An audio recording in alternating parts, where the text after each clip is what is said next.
Chapter 141, Unlimited Blade Prison, Rank, Ultimate Class Devil.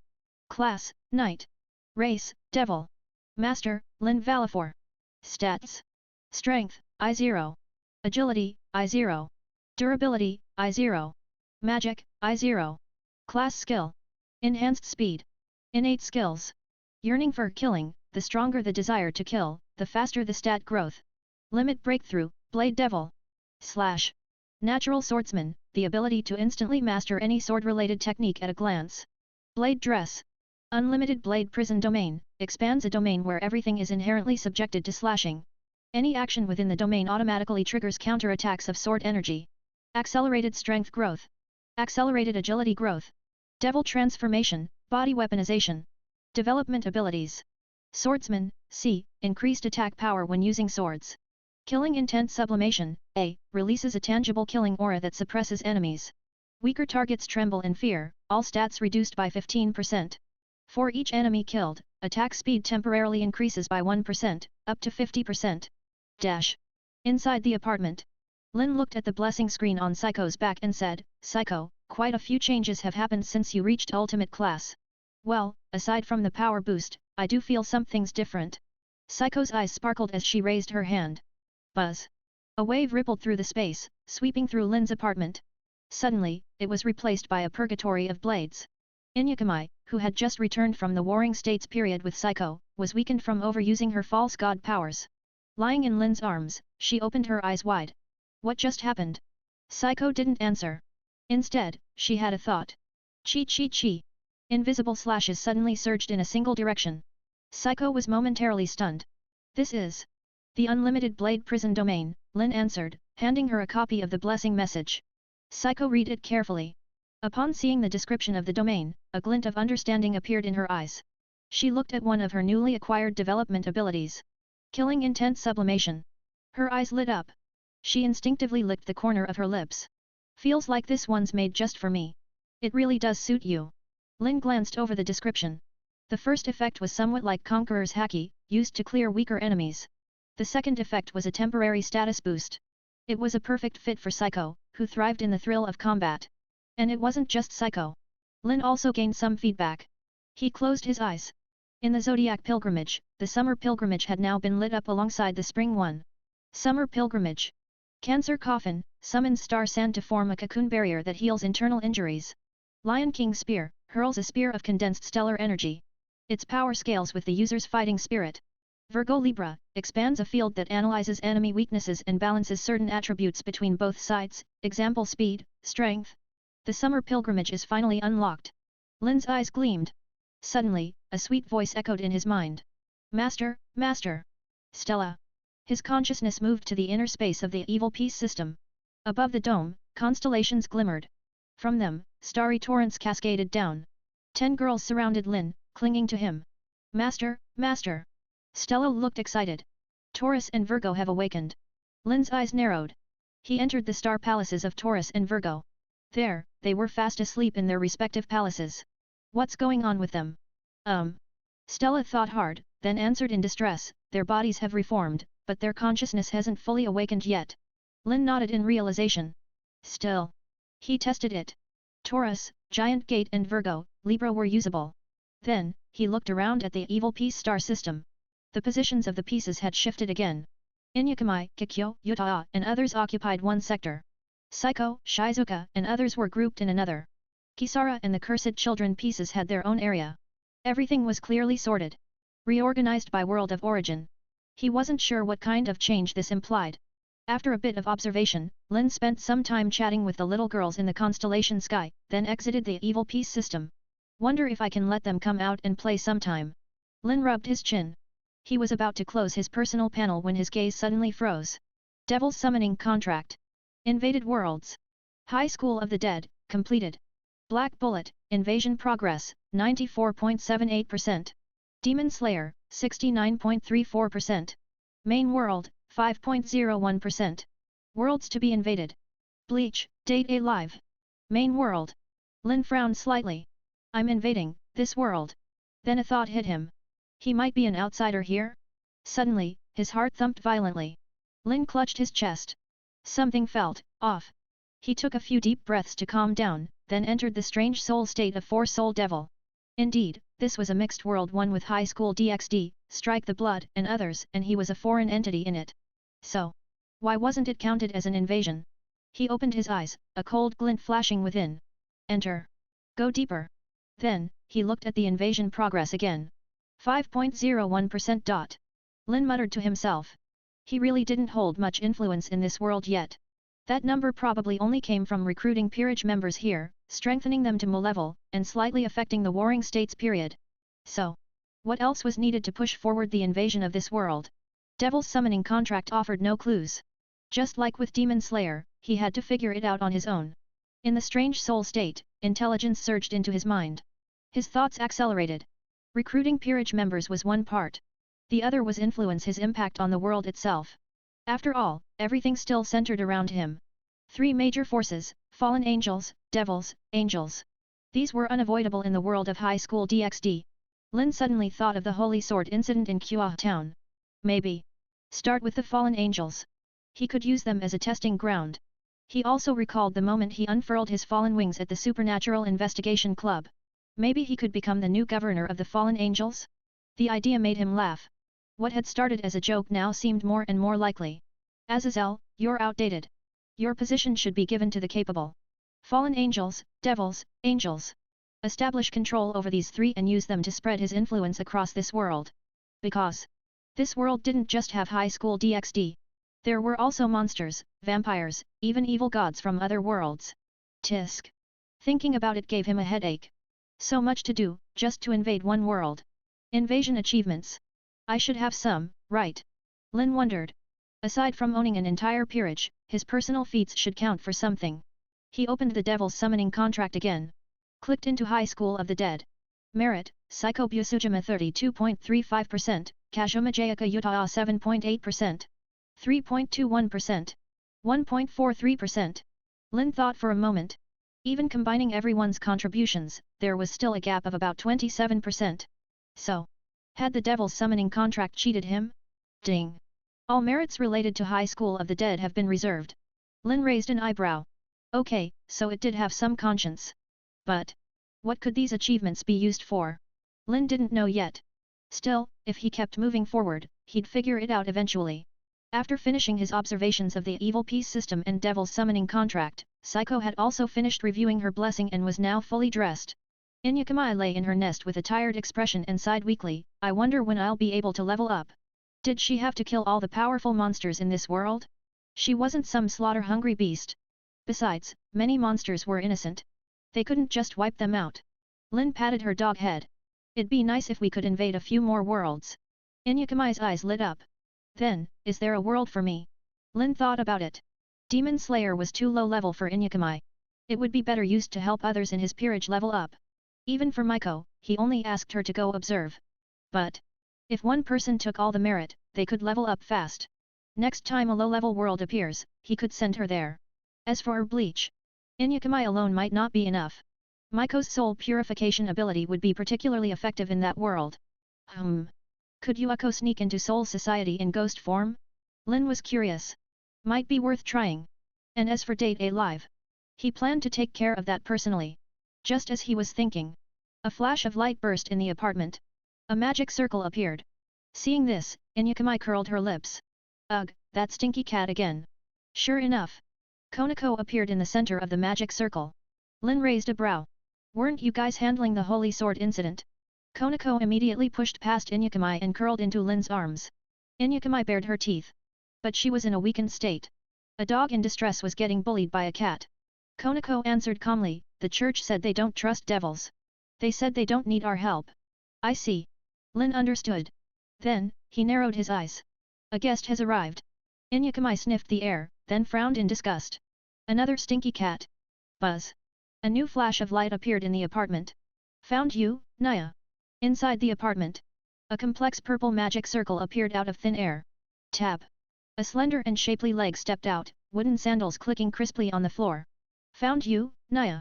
A lazy, sultry voice drifted out from the formation. The next second, a tall and voluptuous woman walked out. Her slender waist and full chest formed a striking contrast. She wore a black and purple kimono adorned with golden accents at the waist, and her face was charming, seductive.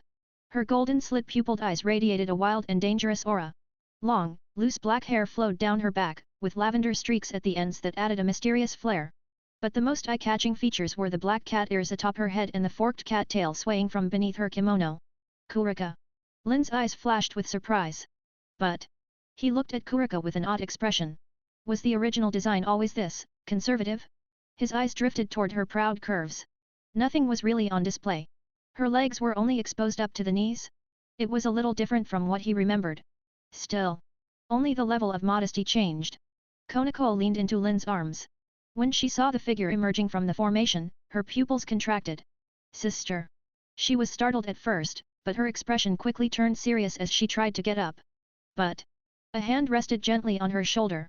Relax, Konako. Lynn chuckled and pulled her back into his arms. Konako blinked, then slowly relaxed. Leaning into Lin's chest, an inexplicable sense of security filled her heart. The nervous tension faded instantly. Konako blinked slowly. Senpai's body. So warm. So strong. She quietly calmed down. But watching her younger sister snuggled up in another man's embrace, Kurika's golden pupils narrowed. A dangerous glint flickered in her gaze. Oh. So you're Chiron's man, meow.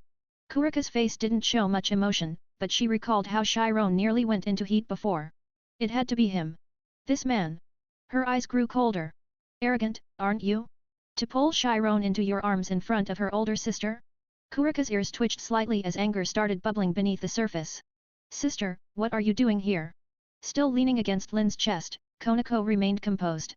But she clenched her small fists subconsciously. Her sister's strength. It surpassed even Rias and Akeno-senpai. She was a threat classified as SS rank by the underworld. Absolutely dangerous. I can't let my sister hurt Lin-senpai. Determination flickered in Konako's amber eyes. She stared directly at Kurika. Kurika was stunned by that gaze. A soft expression flickered across her face, and she chuckled. Nice eyes, Chiron. But you're showing that expression because of this man? Kurika's gaze turned deeper, and a hint of jealousy welled up in her heart. Sister. Seeing Kurika's eyes fixated on Lynn again, Konako became anxious. Geez. She frowned. What's your purpose for coming here? Kurika sighed a little, her golden pupils flashing slightly as she reached her hand out to Konako. I'm here to take you back. Take me back. Konako was stunned. She frowned. You didn't take me back when you first escaped. Why now? Sorry. Kurika scratched her cheek. I was too focused on escaping back then. I didn't get a chance to bring you with me. I'm not going with you. Konako's tone was firm. Oh. Kurika narrowed her eyes. Is it because of him? Her golden pupils turned cold. Chiron, you almost went into heat last time, didn't you? Konako jolted, her face flushing red. Sister, why would you say that? You don't have to say it. Either way, it's because of him. Kurika looked toward Lynn again. Staying by his side is dangerous. Who knows, one day you might end up pregnant. With a big belly. Konako froze. Snort. Even if I have to fight, I'll take you away. Take her by force. Konako's eyes widened. She remembered just how terrifying her sister's power was. No. I won't let it happen. I can't let Lin-senpai get dragged into this because of me. Thud. Suddenly. A large hand covered her head and gently rubbed. That familiar sensation made Konako's ears and tail pop out instinctively. Her eyes narrowed in contentment.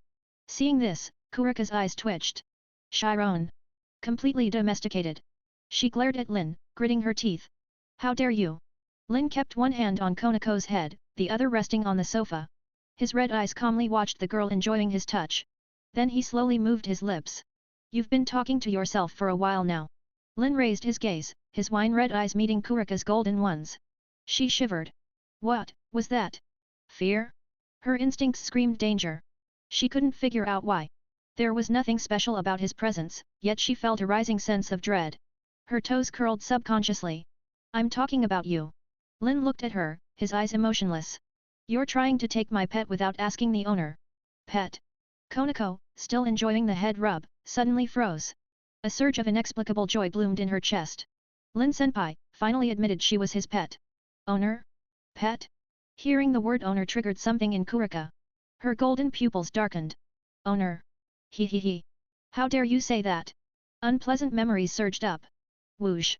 Dark purple flames coiled around her body like spirit serpents. She vanished, leaving behind an afterimage as she charged straight at Lynn. But a flash of cold steel stopped her mid-rush. So fast. Kurika's pupils shrank. She immediately used a short-range teleport to dodge, leaving another afterimage behind. Several talismans appeared in her hands, which she threw out rapidly. Whoosh! As they soared, a white flash of sword light slashed through the air. The talismans were sliced cleanly. The slash didn't lose momentum. It kept going straight for Kurika. She had no choice but to teleport again. Psycho stood firm, her blade pointed forward. Her gaze was icy. If you want to harm my master, you'll have to go through me first. Kurika paused, then chuckled softly. Protecting your master, huh? But she's not just a high-class devil. No, much stronger than that. Kurika narrowed her eyes, watching Psycho carefully. Just the aura of Lynn's followers was making her wary. Who, exactly is this man? In just a few seconds, her thoughts spun quickly. But she had to leave a mark today. Even if she couldn't take Chiron, she had to make it clear. Chiron had an exceptional older sister. So no one would dare mistreat her. With that in mind, Kurika fired a rune-imbued white light bullet. A flash of murderous intent surged in Psycho's eyes. She slashed clean through it. The bullet was cleanly cut in half. But boom! A slight explosion followed. Psycho didn't flinch. She stepped forward, instantly appearing in front of Kurika. So fast. Kurika's pupils shrank again. That speed. The blade came crashing down. It slashed right through her. Only for the figure to vanish again. Psycho frowned slightly. High maneuverability. Was it that teleportation-like technique? In that case. Domain expansion. Psycho muttered, unlimited blade prison. Buzz. The apartment was replaced by purgatory. Swords embedded in the ground exuded a solemn, desolate aura. The sudden change made Kurika blink. But then she smirked. Just a change of scenery, meow. A purple formation rose behind her. She drew a ring formed of demonic and spiritual energy. Just as she was about to release it. Buzz. Her eyes flickered. Countless slashes surged toward her. No time to cast. She teleported again. But buzz. Again. Another wave of sword energy chased her down. What was going on? Kurika frowned.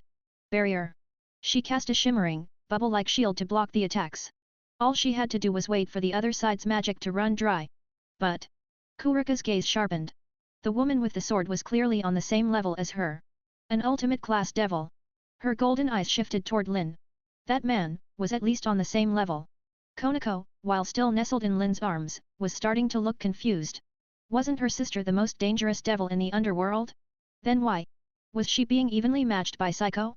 Suddenly, a possibility struck her. Her eyes widened. Psycho is on the same level as my sister. I want to play with the stinky cat too. Inuyukamai narrowed her eyes at Kurika. She had wanted to join the moment Kurika appeared, but was still weakened from using her power the day before. Seeing this, Lynn summoned a magic circle and pulled out one of Shizuka's recovery items. Want to drink this? Though he wasn't sure if it would restore divine weakness, it was worth a shot. Inuyukamai's eyelids twitched. Having been in the peerage for a while, she knew exactly what it was. But she also knew there was a better way to recover. Her heart started beating faster. She'd attended so many gatherings with Lynn. Always watching, always curious. It was early. No harm in trying. Decision made. Inuyukamai leaned on Lynn's shoulder, silver moonlight shimmering around her. I want to try another method. Lynn's expression shifted subtly.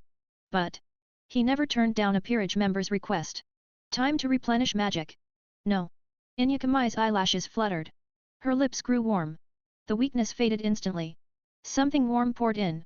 Her breathing grew shallow, her eyes hazy. Then, full recovery. Konako looked up at Lynn's lips, her face flushing. She shifted uncomfortably. Mana replenishment. She repeated the phrase in her heart. Her thighs rubbed together slightly. Her cheeks burned. Inuyukamai, breathing steadily again, stood up calmly. She looked at Kurika with a soft smile. Fairy Inuyukamai joins the battlefield. Boom. Her terrifying aura soared into the sky. Konako looked up in awe, her mouth slightly agape. So strong. Lynn's peerage. They were all monsters. Kurika's eyes widened as she stared at Inuyukamai. Another ultimate class. This was bad. She came here thinking Kua town would be hard to infiltrate because it was protected by devils. But she chose to sneak in while Chiron was out. Only to walk right into a den of devils. Surrounded by Psycho and Inuyakami's intense stares, Kurika awkwardly raised her hands and laughed. Maybe there's been a misunderstanding. Inuyakami smiled faintly. Seeing that, Kurika didn't hesitate. She activated the purple array, ready to escape. Can't stay here. Trying to run. Suddenly, her shoulder sank. A cold voice whispered in her ear. Kurika's fur stood on end. You think you can come whenever you want and leave whenever you want? Lynn's indifferent voice echoed like thunder in Kurika's mind. Her golden slit pupils began to tremble uncontrollably. That touch on her shoulder burning hot. When did the barrier break? Kurika's heart sank. Even with her hyperdynamic vision, she hadn't seen what happened. And not even a Mu could shatter her barriers so effortlessly. This suffocating pressure. Is this guy a Mu? Her eyes widened in disbelief. Cold sweat drenched her back. A chill ran straight up her spine. She stiffly turned her head and looked at Lynn, forcing a smile uglier than crying. This sir, I didn't know you were a Mu. Kurika was an ultimate class devil, but this was out of her league. Yet even as she spoke timidly, her hands kept moving. Lynn lowered his gaze and his expression turned cold. Caught. But Kurika didn't stop. A dark purple sigil suddenly formed at her fingertips. A moment later, a cloud of dark purple mist erupted outward. It was a curse designed specifically to affect devils and monsters. Kurika didn't expect it to work on someone Mu-class like Lynn. But even a single second of delay was enough to perform a space jump and escape. Purification. A calm voice sounded in her ears.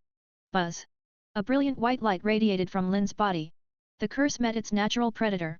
Within seconds, it was completely dispelled. Kurika blinked, then froze. It's over, Naya. Wildcat, you're really not behaving. Lynn's tone felt like a death sentence. Without hesitation, Kurika dove forward, leaving an afterimage as she tried to flee through the window. But clang! A crisp clinking sound rang out. Golden chains burst from Lynn's hand and wrapped around Kurika. 1 minute later, in the apartment, Kurika, now tightly bound, knelt before Lynn with her head down. Lynn sat back on the sofa, looking down at her, a golden chain extending from his hand and tightening around her delicate neck. Binding spell. A technique he'd learned from Kikyo and Midoriko. With his power behind it, even an ultimate class devil like Kurika couldn't break free. In fact, the more she struggled, the tighter it became. She had already tried it. Kurika squirmed uncomfortably. Aren't these chains a bit too tight? Suddenly, the chain tugged. She instinctively raised her chin, her golden pupils meeting Lynn's wine-red eyes. She pursed her lips and shifted her gaze. Well, the situation changed. Who would have thought Chiron's man was a Mu-level devil? She was confident in her strength against anyone below Mu-level. She glanced at Konako gloomily. Chiron, you really know how to pick em. Konako. She didn't quite understand her sister's expression. But, senpai, you're amazing. Konako looked up at Lynn with eyes full of admiration. Her all-powerful older sister was subdued so easily. Senpai, is he a super devil? Like Rias's brother? She was shocked. This news was even more shocking than Kurika's sudden arrival. Kurika. She stared at her sister in disbelief. Your older sister is being tied up and toyed with by your man, and you don't care at all? Sensing Kurika's resentful gaze, Konako finally looked at her. Kurika quickly winked. Help! Plead for your sister. Konako averted her eyes, muttering softly, It's my sister's fault. Kurika, Naya. Her chest tightened and her eyes widened in disbelief. Chiron. You've turned against me. It hurts. Although Konako had suffered because of Kurika in the past, she was still her biological sister. Of course she cared. After a moment of hesitation, Konako reached out and tugged on Lynn's sleeve. Senpai, about my sister. Lynn gently stroked her head and spoke calmly, don't worry. For your sake, I won't kill her. Kill. Both Konako and Kurika stiffened. Has it really come to that? Kurika felt even more uneasy. Thankfully, Lynn was Chiron's man. Otherwise, the two sisters might have been separated by life and death. Of course. Lynn was just scaring them. Kurika was still valuable. With her top-tier strength, she would be a great asset once added to the peerage. Lynn narrowed his eyes. But, while the death penalty can be waived, the punishment cannot be avoided. Hearing this, Kurika lowered her head without hesitation. Please give me your orders. Having realized the overwhelming difference in strength, her attitude shifted quickly. After all, she did try to run earlier. And Konako didn't object either. In fact, she somewhat agreed. If senpai weren't so strong, who knows what my sister might have done. She should be taught a lesson. Seeing this, Lynn summoned his evil pieces. So then, become mine, Kurika. Her eyes widened. The moment she saw the evil piece, she had a bad feeling. Damn it! Am I going to become a devil's servant again? Her golden pupils dimmed. Clearly, painful memories had resurfaced. Inuyasha frowned, clearly displeased. Another new pet for master, and again, it's a cat. When Konako heard that word, her face flushed red. But then, seeing the evil piece in Lin's hand, she understood. So, he just wants to make my sister his peerage member. But, if my sister's magic runs out, she becomes unstable. Konako reminded softly. She still remembered what her sister had done in the underworld. She didn't want her to hurt Lynn in a future outburst. Don't worry, Lynn replied. Once she becomes part of my peerage, that won't be an issue. Besides. Lynn smiled faintly. With your sister's strength, does she really pose any threat to me? True. Thinking of Lynn's overwhelming power, Konako relaxed. But, becoming senpai's dependent. She pressed her hand to her chest, feeling slightly dejected. It feels like my sister beat me to it. Kurika's expression flickered, then she suddenly grinned, her golden eyes locking on Lynn. Are you sure you want me as your dependent? Her pupils shimmered with an odd light. Don't you know? I'm a rogue devil. The underworld classifies me as SS level dangerous. If you take me in, you'll be inviting a lot of trouble. She stared straight at him, eager to see his reaction. Even if you're Mu class. You can't just ignore the laws of the underworld, can you? There are still the 4 Mu. Would he really go against all of them, just for her? Lynn didn't answer. Instead, his lips curled upward. With a ripping sound, her kimono was torn open roughly. Under Kurika's stunned gaze. The evil piece was stuffed into her chest. The answer was obvious. Kurika's heart skipped a beat. A foreign sensation surged from deep within. This man actually. She still couldn't believe it, even as the evil piece entered her body. AHH. Her breathing quickened, her eyes blurred as she stared blankly at Lynn. Was it confidence? Or something else? But, whatever it was, Kurika found herself suddenly feeling pretty good. Agility, I0. Durability, I0.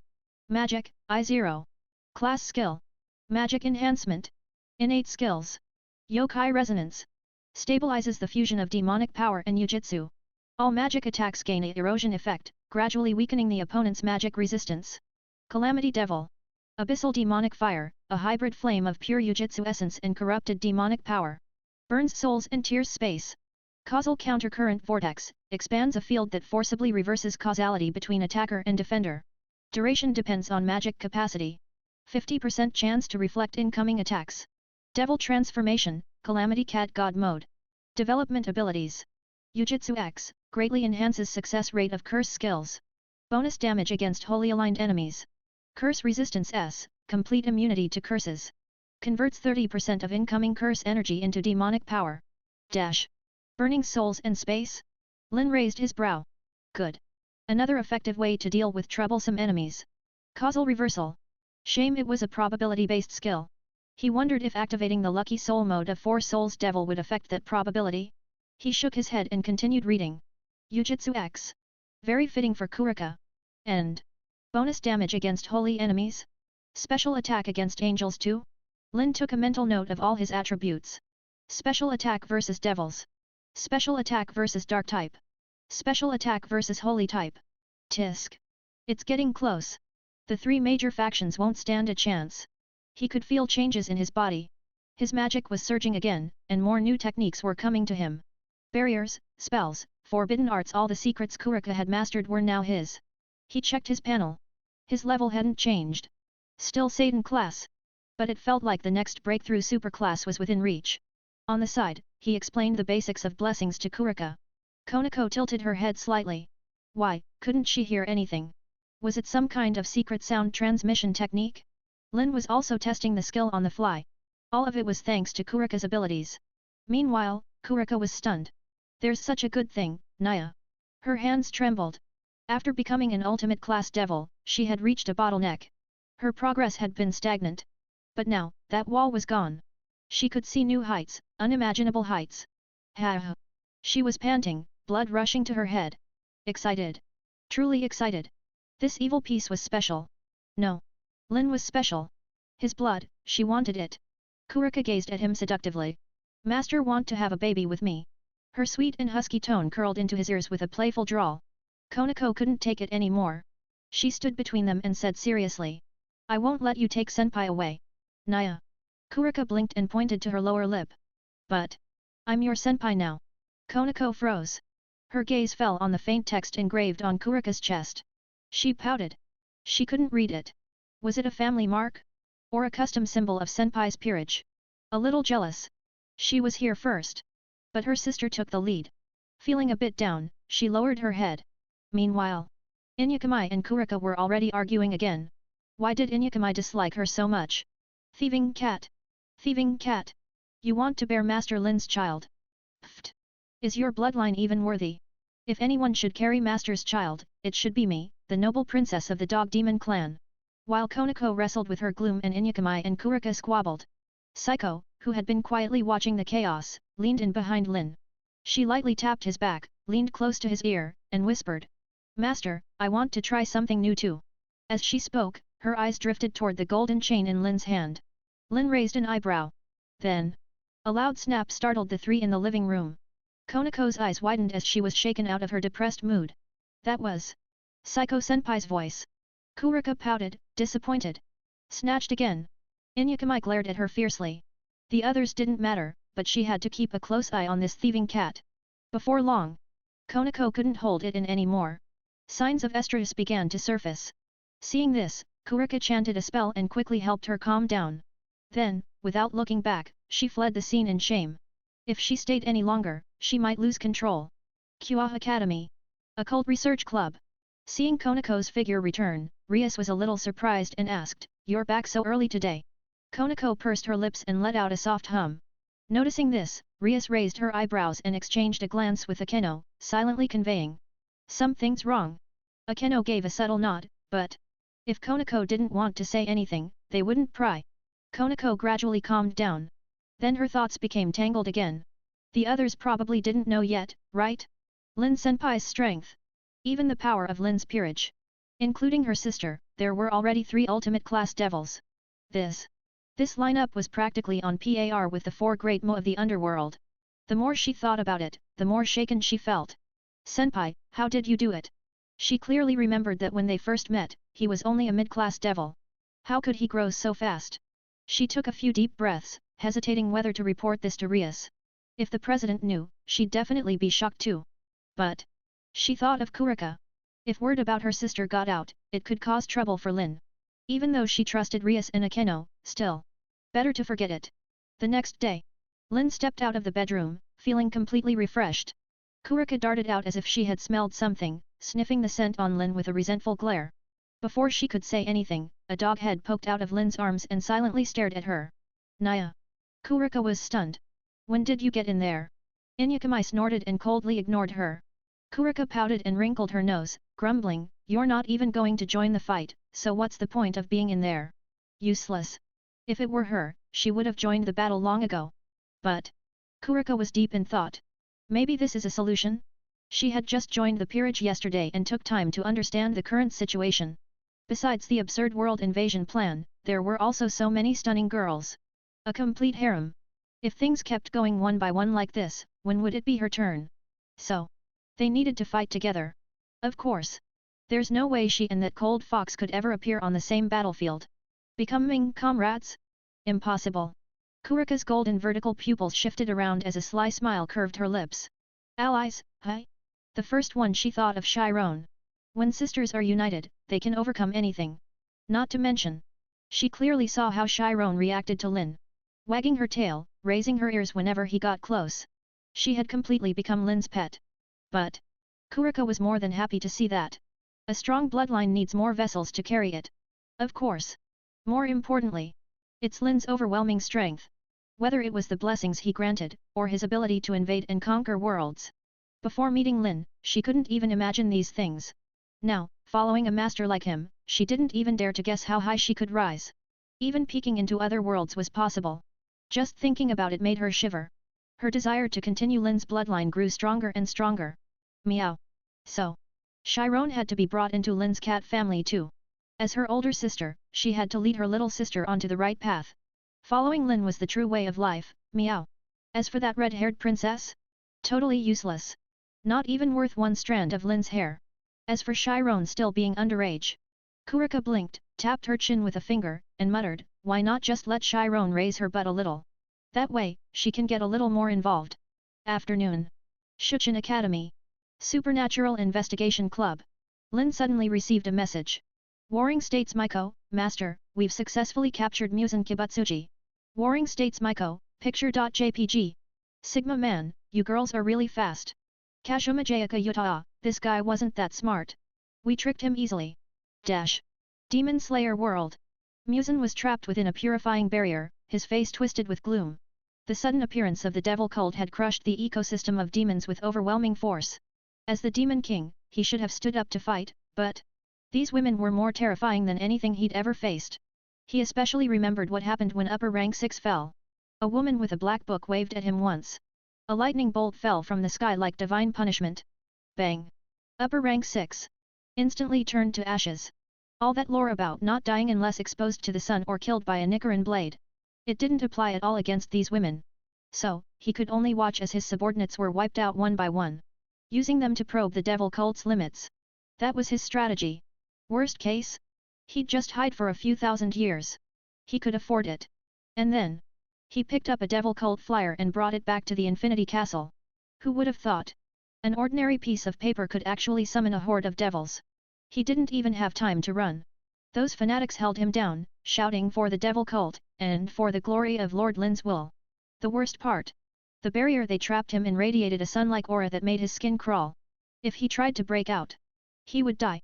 His instincts screamed it. Koko Shinobu stood before the imprisoned Musen, eyes empty with disbelief. These days felt like a dream. When did demons become so weak? Thousands of years. The Demon Slayer Corps had been fighting Musen for so long. Yet he was taken down by the devil cult like some low-class demon. Does that mean, from now on, there would be no more demons in this world? Was her long-held hatred finally resolved? Oni-sama. Shinobu turned toward Connie, eyes blank. Connie gently smiled and stroked her head. All of this was brought to us by Master Lin. Shinobu nodded earnestly. Shuchin Academy. Supernatural Investigation Club. The moment Musen was judged, the invasion rate of the Demon Slayer world surged. But 73.23%. Once it reached that, the invasion rate began to slow down. The rest could only be achieved with time. A few days later. Kua Town. Kurika hid in a tree and reached out to the figure of Chiron she'd called out. Chiron, I'm here to pick you up, meow. Konako. Demon Slayer World. Lin stepped through the gate for the first time and arrived at the headquarters of his own devil cult.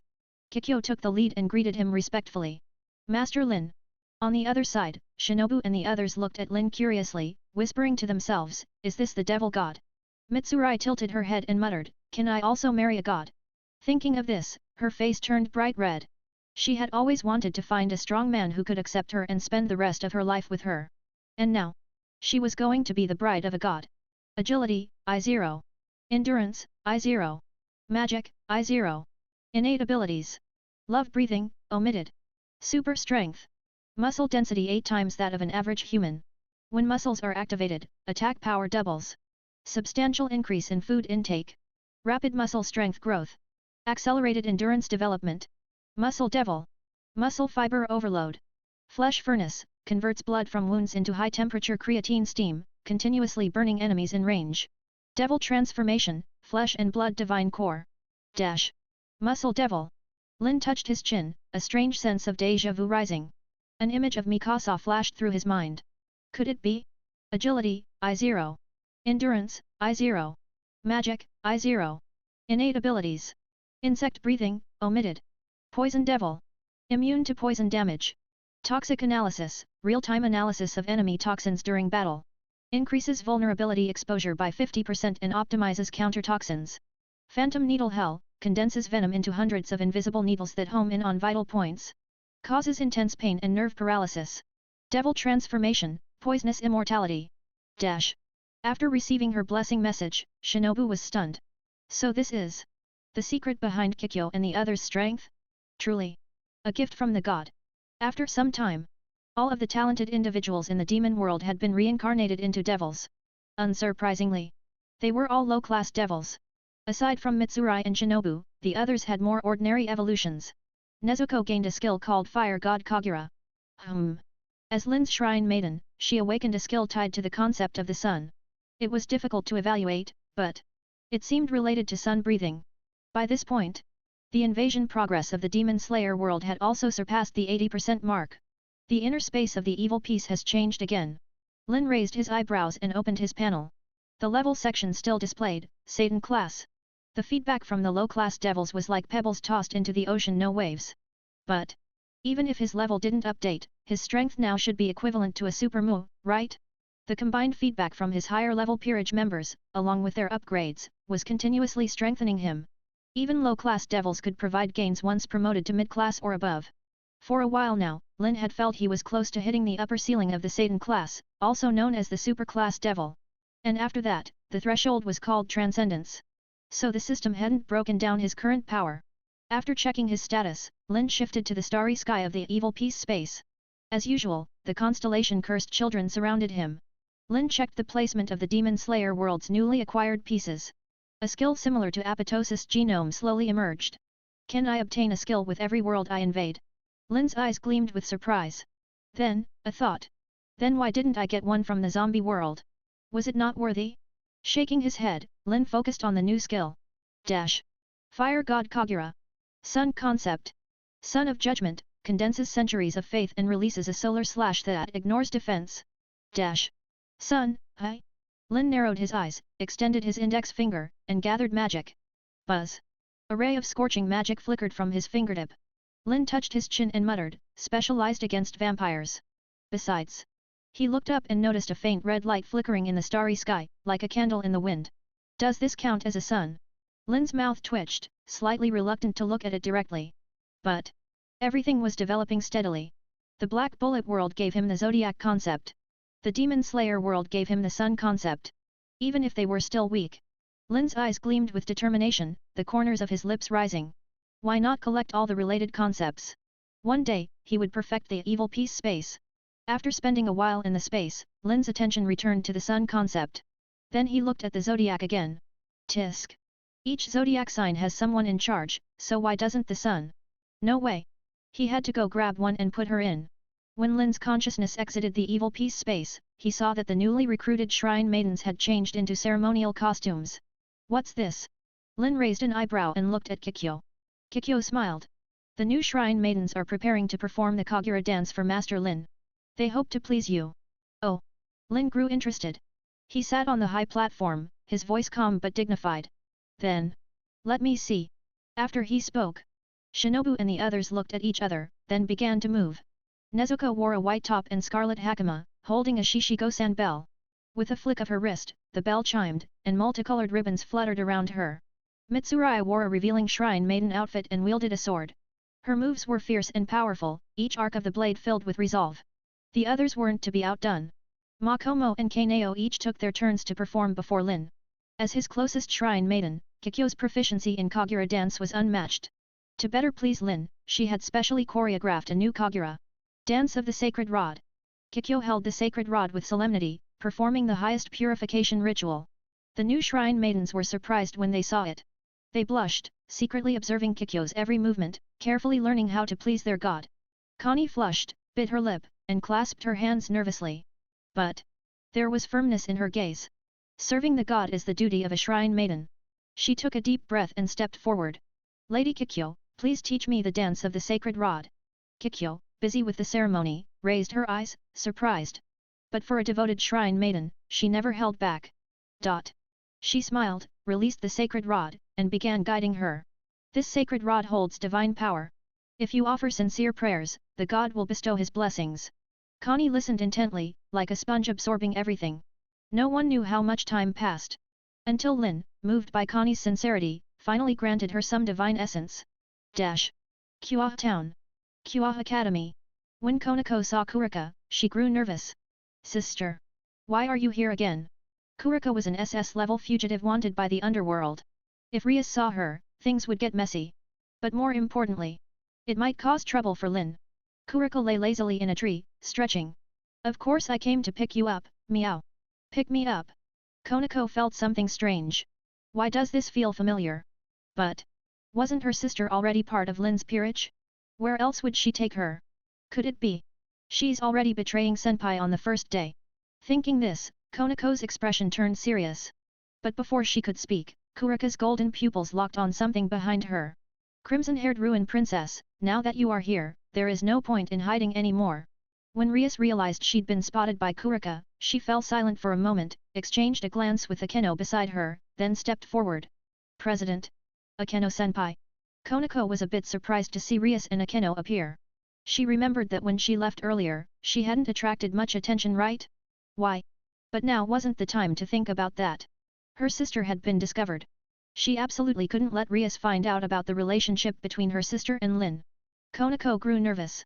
Rias, seeing Konako so anxious, misunderstood and thought Kurika was pressuring her too much. She gave her a gentle, reassuring smile. Then turned toward Kurika with a cold expression. How frightened was her Konako? Rias narrowed her eyes and spoke firmly. Konako is now a member of my peerage.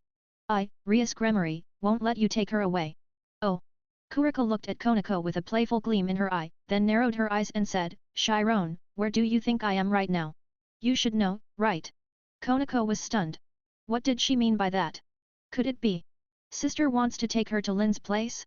She was confused. But then, Kurika's voice softly echoed in her ears. Chiron, you don't think that master's bed is mine alone to enjoy, do you? Konako. Her face flushed red. Sister, what nonsense are you saying? Rias and Akeno were also stunned, expressions turning strange. What kind of vulgar words were those? Was Konako's sister that bold? But she was clearly trying to lead Konako astray. Unforgivable. There was no way she could let Kurika take her Konako away. Rias glared coldly at her. You damn woman! Konako will never go with you. Kurika. Don't forget who you are. Rias's tone carried power as she said, do you really want to keep living as a fugitive from the underworld, dragging Konako along with you? And she looked at Kurika with a complicated expression. You don't know just how much pain you've caused Konako. Kurika fell silent for a moment. Then, she suddenly chuckled. I can't undo what happened in the past.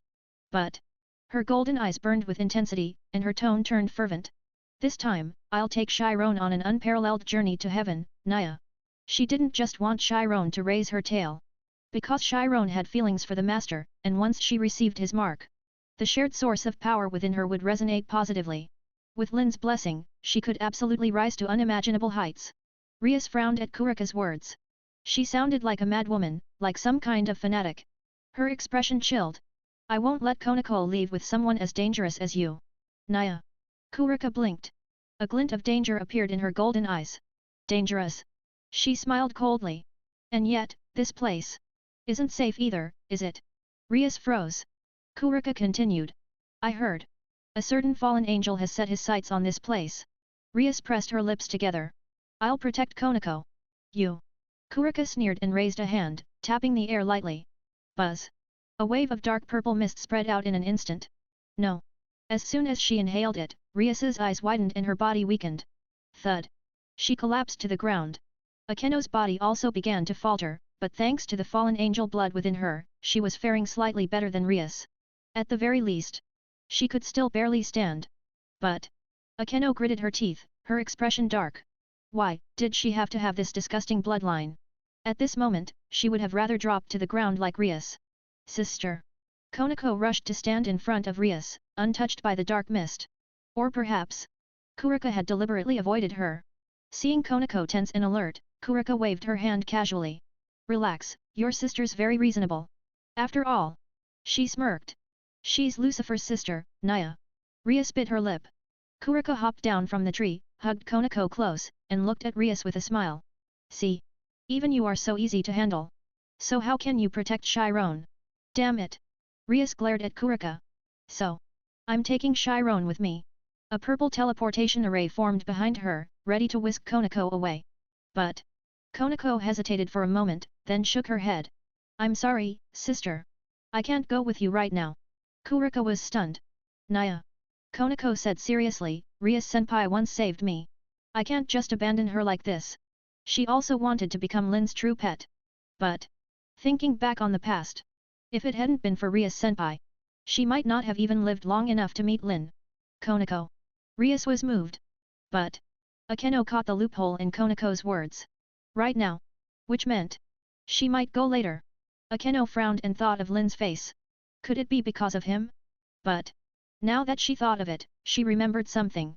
Earlier, Rias had received a devil flyer sent by Lynn. It was probably the first thing she ever received from Lynn. Even though it was just a simple flyer, Rias always kept it close. Akeno had seen her take it out and look at it occasionally, wearing a complicated expression. Right now, should she use it? Akeno's gaze drifted subtly to Rias's chest.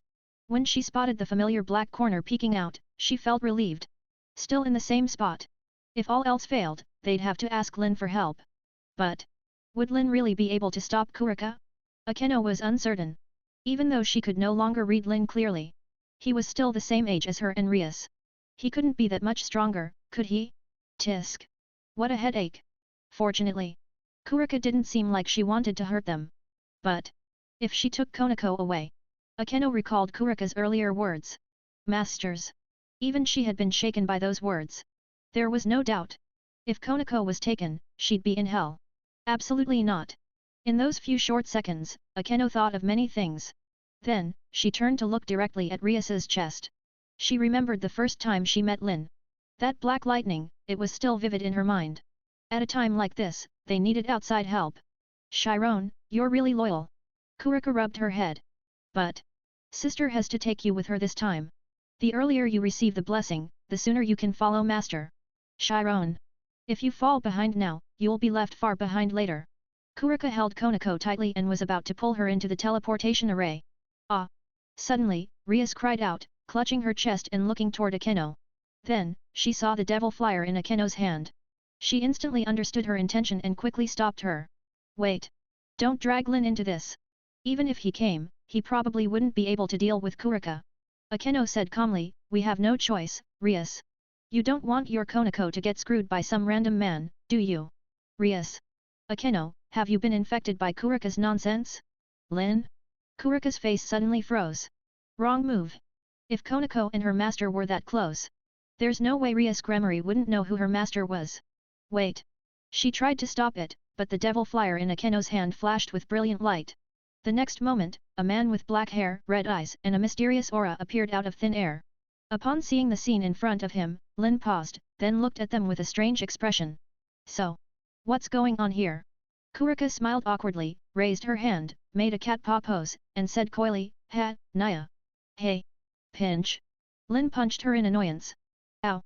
That hurt. Kurika squatted down, clutching her head in pain, then looked up at Lynn with teary eyes, feigning innocence. Master, I just came to pick up my sister. Lynn's eyelids twitched. Pick up her sister? He'd seen this act before.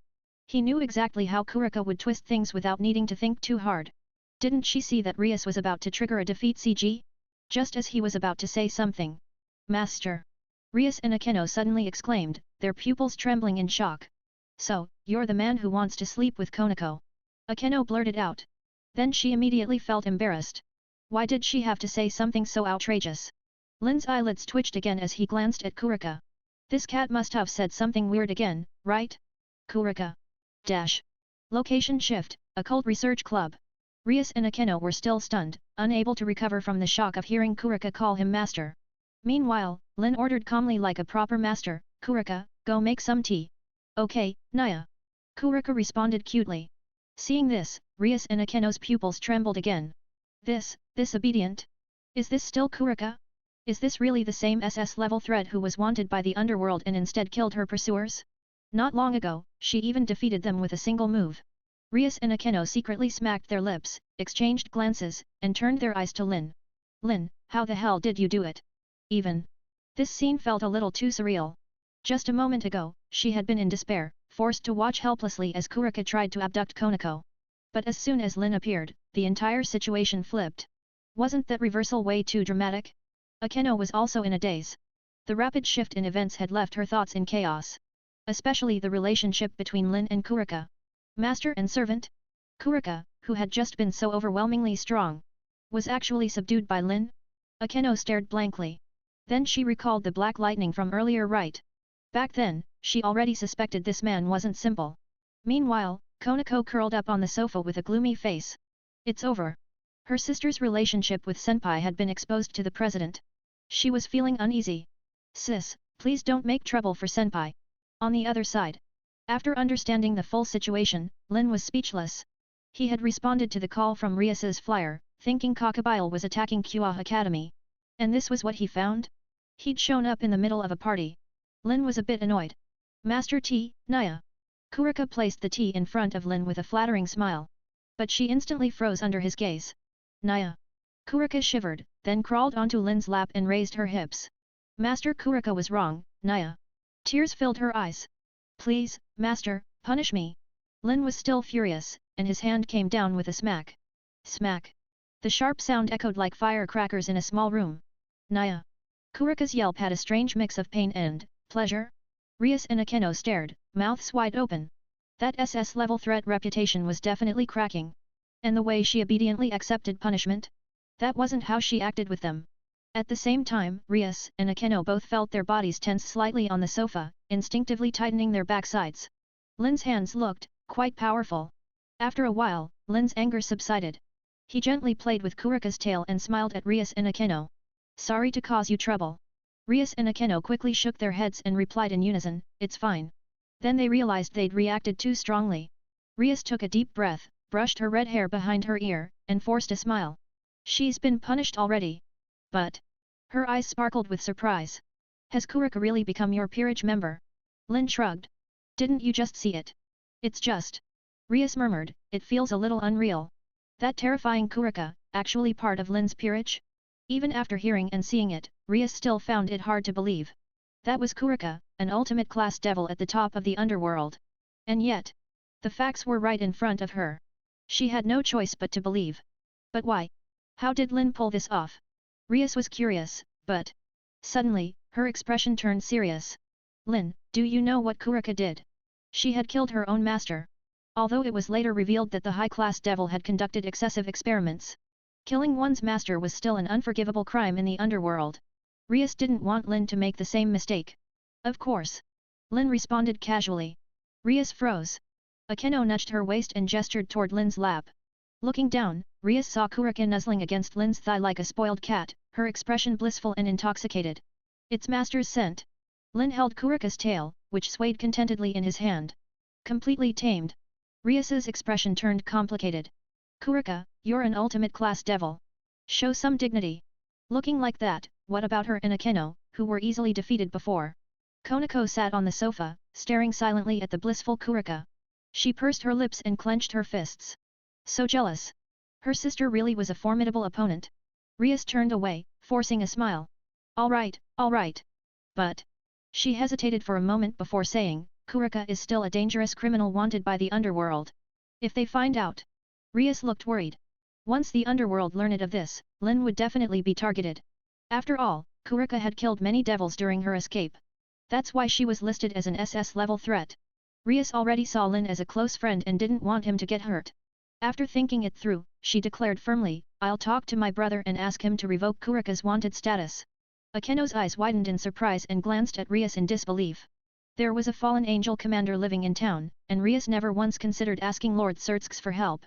But for Lin, she was willing to go that far? Akeno's gaze dimmed slightly. Rias. And you say you have no feelings for Sana's fiancé? Look at yourself. Still trying to act like you're not interested? Lin was slightly surprised but waved it off. No need. I'll handle Kurika's situation myself.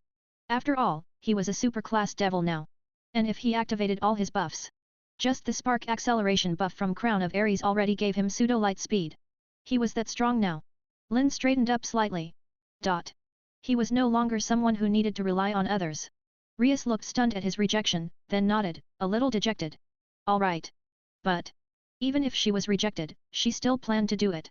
Lin didn't need to know. A smile crept up the corners of her mouth. What was this? The woman behind Lin? Akeno, who had been with Rias for years, instantly knew what she was thinking when she saw that look. This hopeless expression was irritating. She narrowed her eyes and suddenly said, Ah. If Miss Kurika is Mr. Lin's peerage member, then kidnapping Konako, was that your idea, Mr. Lin? Rias immediately frowned. Akeno. Her tone turned serious. There's no way Lin would do that. Ahaha, I was just kidding. Seeing how strongly Rias defended him, Akeno let out a soft sigh. Rias. And you claim you have no feelings for Lin? Lin didn't respond much to Akeno's words. Because. He did have feelings for Konako. Well. Not just Konako. Lin said bluntly, Yeah, I do like Konako a bit. Konako, who had been silent, was stunned. Her face flushed, and she lowered her head. Senpai. He had feelings for her. Rias. Rias froze. She was just defending him passionately a second ago, and now she got stabbed in the back. Her heart. Kinda hurts? Oh. Akeno also raised an eyebrow, surprised. Oh my, you admitted it so easily. But. She narrowed her eyes and said softly, it's not that surprising. After all. Konako and Lynn had always been close. Whenever he had free time, Konako would always be with him. Even she and Rias often teased Konako about being Lynn's little pet. So. She'd already expected this. Even Rias was just a little upset about the backstab. She smiled bitterly. I already knew you liked her.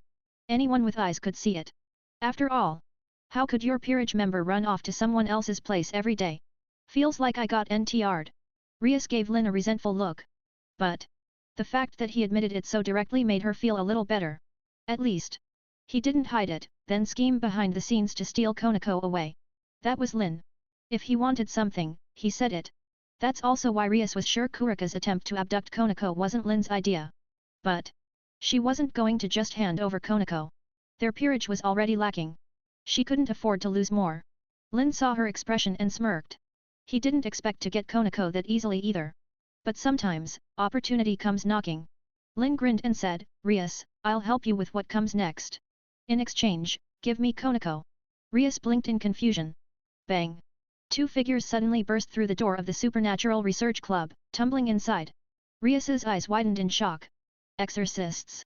Boom. The door of the Occult Research Club was violently blown open. Two women in church combat uniforms crashed in heavily, but the moment they hit the ground, they quickly stood up. Zenovia held her holy sword and looked out of the Occult Research Club with a serious expression. Hearing Rias's exclamation, she glanced over briefly, then said calmly, Sorry, Miss Devil from Gremory. I dragged you into this. After speaking, Zenovia shifted her focus forward again. This group, whether intentionally or not, had clearly been hurting them in this direction. She frowned slightly. What are they after? Shadow Irina panted, gritting her teeth as she glared forward. Her holy sword had been taken. Damn it! Irina shouted angrily, if I wasn't so hungry. Ha ha ha! The power of the holy sword is incredible. A white-haired priest stepped through the broken doorway, grinning madly. The holy sword in his hand was engulfed in blue flames. Even the aura from it made the devils in the room instinctively feel uneasy. Except for Lynn, of course. Rias was startled for only a moment before quickly calming down. Akeno, Konako. Yes, President. Akeno and Konako immediately stood up, their expressions serious as they assumed battle stances. Oh. Fried gave a crazed smile and gripped the sword in his hand. Perfect. I was just thinking these two weren't worth the effort. Now I've got 5 devils. Fried paused, mentally counting before finally realizing there were 5 of them. Zenovia ignored his nonsense and swung her holy sword at him. Buzz. Fried grinned, then vanished instantly, reappearing behind Zenovia. Watch out! Irina's eyes widened as she shouted. Zenovia's pupils contracted. It was the holy sword of heavenly flash. Lightning strike! A cold voice rang out. Crack! Golden lightning suddenly struck down, intercepting the blow headed for Zenovia. So dangerous! Fried quickly changed positions again, then glanced at Akeno. Oh? You're definitely a high-class devil. This lightning's no joke. Zenovia retreated to Irina's side and warned, be careful. The sword in his hand is a fusion of 4 Excalibur fragments, the fused Excalibur. After a pause, Zenovia asked, Miss Gremory. Even though we're enemies, could you help us destroy that holy sword? Huh? Irina was shocked by her words, then blurted out, you want to work with them? No. Zenovia immediately denied it and said, I'm asking for help. Irina's eyes widened in disbelief. Ask the devils for help? We're from the church. Was she really asking devils for help? There's no choice. Zenovia's face darkened. Even if she brought out Durandal, they still couldn't match the power of the combined swords. And without her holy sword, Irina was practically powerless. On top of that, the legendary fallen angel commander hadn't even shown up yet. Thinking about it made Zenovia grip her sword tighter. Besides, her eyes flickered. They can't stay hidden now. They drove us here on purpose. Clap, clap, clap. Fried applauded her mockingly. So smart, I'm jealous. Rias slowly stood up from the sofa, her eyes cold as she looked at the crazed priest. I'll make the church and the fallen angels pay for this. She crossed her arms as magic flared around her. But then she glanced at Kurika. The effects of the earlier purple mist hadn't fully worn off. Still, it wouldn't affect her ability to fight. She raised her hand and fired a destructive magic bullet at Fried. Fried grinned and didn't even bother dodging, swinging the holy sword in his hand. Slice! The magic attack was cut cleanly, like tofu. Rias was momentarily stunned. Impossible. That holy sword is extremely dangerous for devils. Zenobia said, just in case, I'll be the main attacker. Please assist me. As soon as she finished speaking, a thick, blue greatsword wrapped in chains materialized out of thin air. The moment she grasped the hilt, the chains shattered with a snap. Oh! Holy sword Durandal! Suddenly, a cold voice echoed from above. Boom! An explosion erupted from Kua Academy. The shockwave blew off the roof of the Supernatural Research Club entirely. Rias was stunned. In the distance, a massive spear of light had pierced into the ground. The gymnasium had been completely leveled, leaving a massive crater in its place. Rias looked up into the sky. 1, 2, 3, 4, 5 pairs of black wings. A man in ornate robes floated in the air, arms crossed, his blood-red eyes staring coldly down. A terrifying pressure blanketed the entire academy. No. The overwhelming aura made it hard to breathe. This is our first meeting, daughter of Gremory. Such beautiful red hair. Cockabile sneered. It reminds me of your annoying brother. Makes me want to puke. Cockabile. Rias trembled, her hands shaking. This was her first time facing someone of this legendary level. As expected, terrifying. But her gaze sharpened. She was the heir of Gremory. What's your goal? Humph. Cockabile's red eyes glinted coldly. If you die, Surtsks will definitely avenge you, right? Rias's eyes widened. You're trying to start a war between devils and fallen angels. No, no, no. Cockabile shook his head and grinned cruelly, revealing sharp teeth. Not just devils and fallen angels. I'm starting a war between devils, fallen angels, and angels. You lunatic! Rias yelled.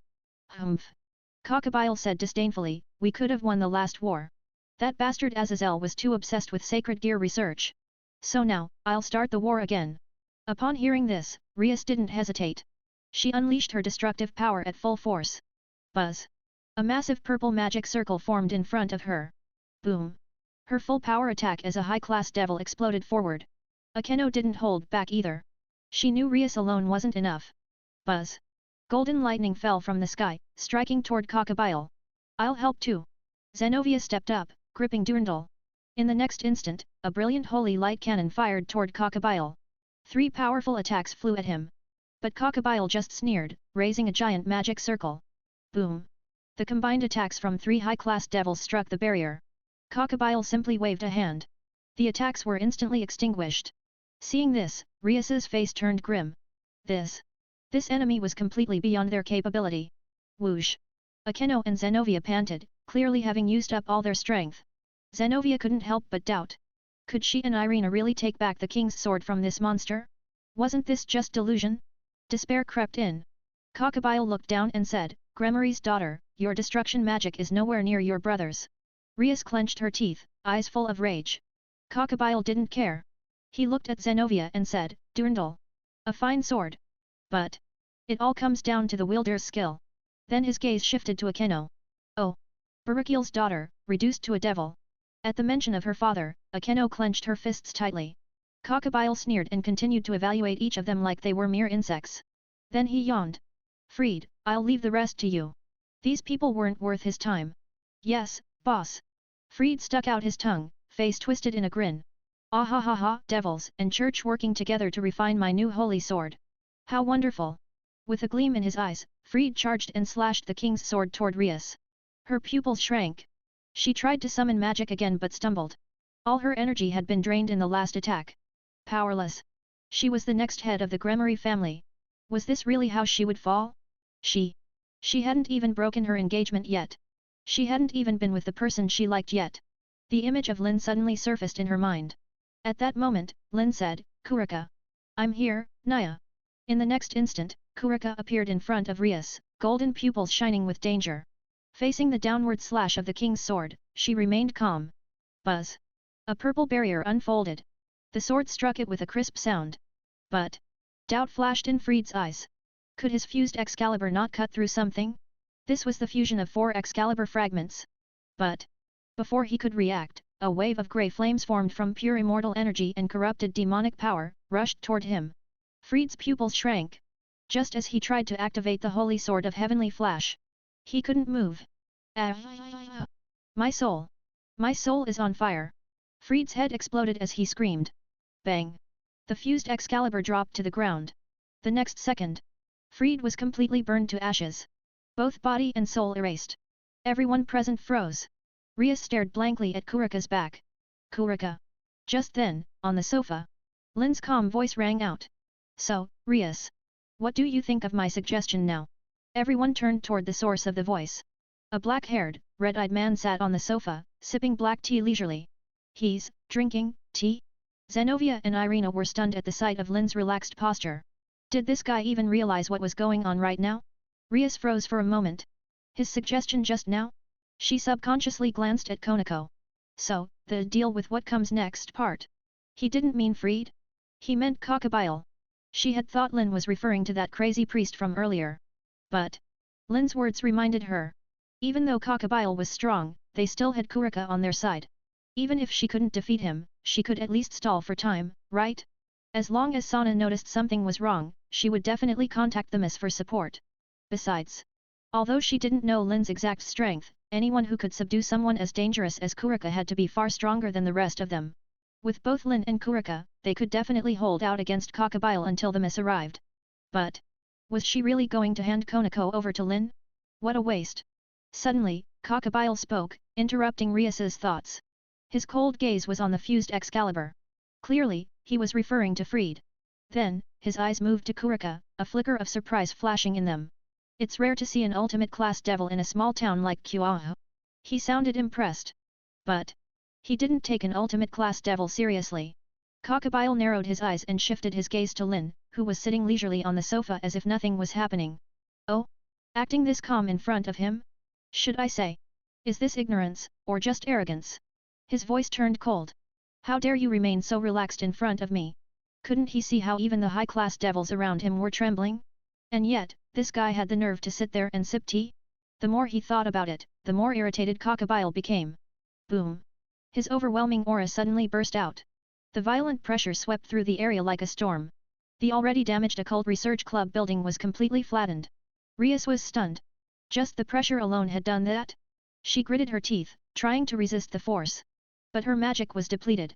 After only a few seconds, she couldn't hold out and was blasted backward.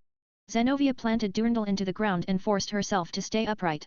Irina clung to her waist, trying not to be swept away. Akeno and Konako took several steps back, clearly at their limit. Kurika suddenly appeared in front of them, shielding them from the impact. Big sis! Konako's tense expression eased when she saw her sister, but then she grew anxious again. Big sis! President Rias! Kurika smirked. Relax. Don't worry about that woman. Konako. She blinked in confusion, then felt Akeno nudge her. Turning her head, Konako followed Akeno's gaze.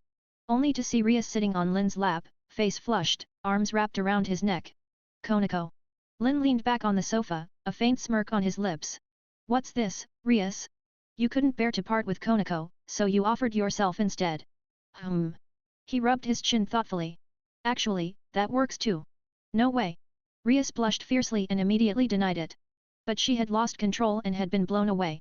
And yet, her body felt hot. No. Now wasn't the time for this. She quickly scrambled off Lynn's lap, then froze. That pressure. Gone. Cockabile's aura had vanished. Rias looked around in confusion, then noticed Zenovia and Irina were still struggling to stand.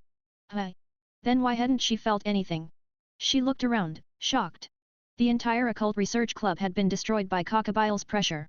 But the space around Lynn was untouched. Even the cup of tea he set on the table hadn't rippled at all. Be a dump. Rias's heart suddenly skipped a beat. What was going on? A crazy thought flashed in her mind. Was Lynn actually incredibly powerful?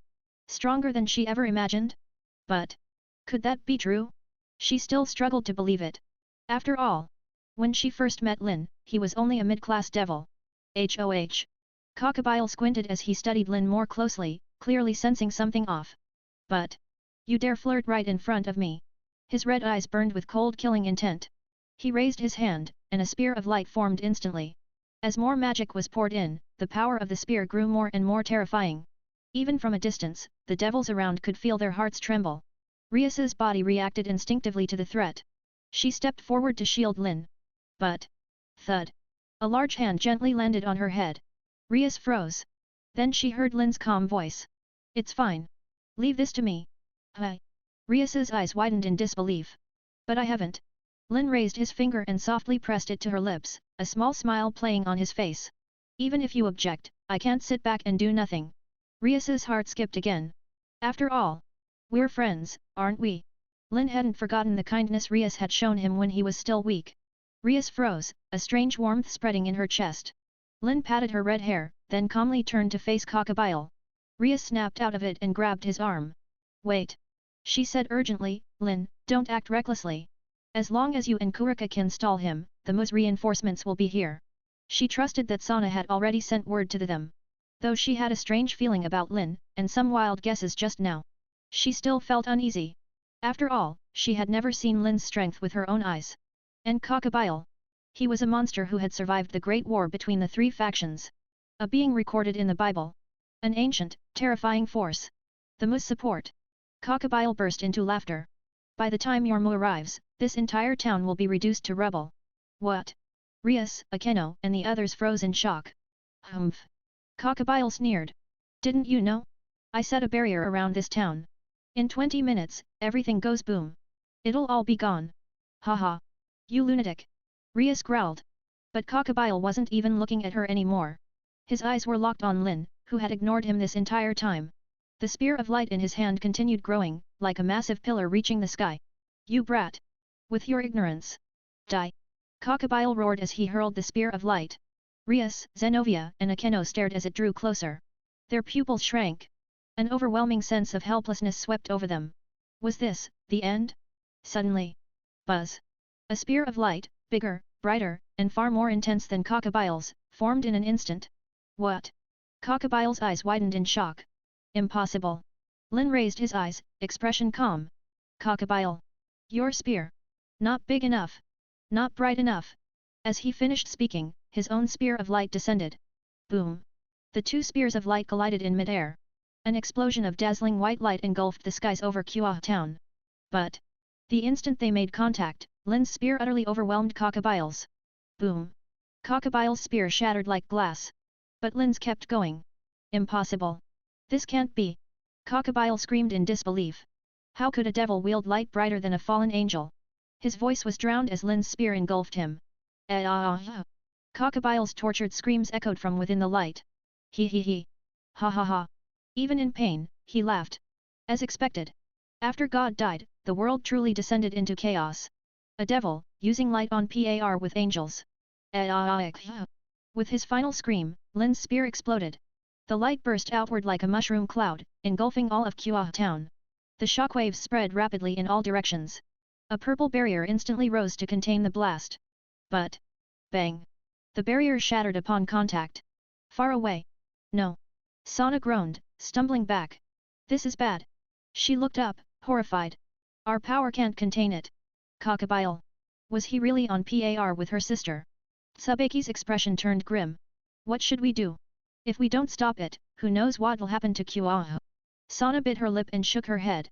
She couldn't stop it. Suddenly, a crisp snap echoed in their ears. Then, buzz! A transparent barrier instantly enveloped all of Kuah town. Sana looked up, stunned. Then muttered blankly. The light's influence has been sealed within Kuah Academy. Occult Research Club. Lynn slowly lowered his hand, expression calm. Rias and the others hadn't recovered yet. They stared blankly at Lynn's back. No one spoke. Finally, after a long silence, a voice rang out, hoarse and trembling. Amu! Rias stared at Lynn's back, exclaiming in disbelief, her pupils trembling. Lynn was truly powerful. She had suspected it before, but still. That was a fallen angel executive. One of the strongest fallen angels. And yet, he was defeated in an instant by Lynn? She never could have imagined that. A strange light flickered in Rias's eyes as her heart pounded wildly. For a moment, it felt like something had taken root in her chest. Sana. Your fiancé. Akeno was also staring blankly at Lynn's back, then turned to look at the spot where Cockabile had vanished. Defeated in seconds? She was stunned. Lynn's current figure overlapped with the one from when he was just a mid-class devil. Amu. She murmured. There was no doubt.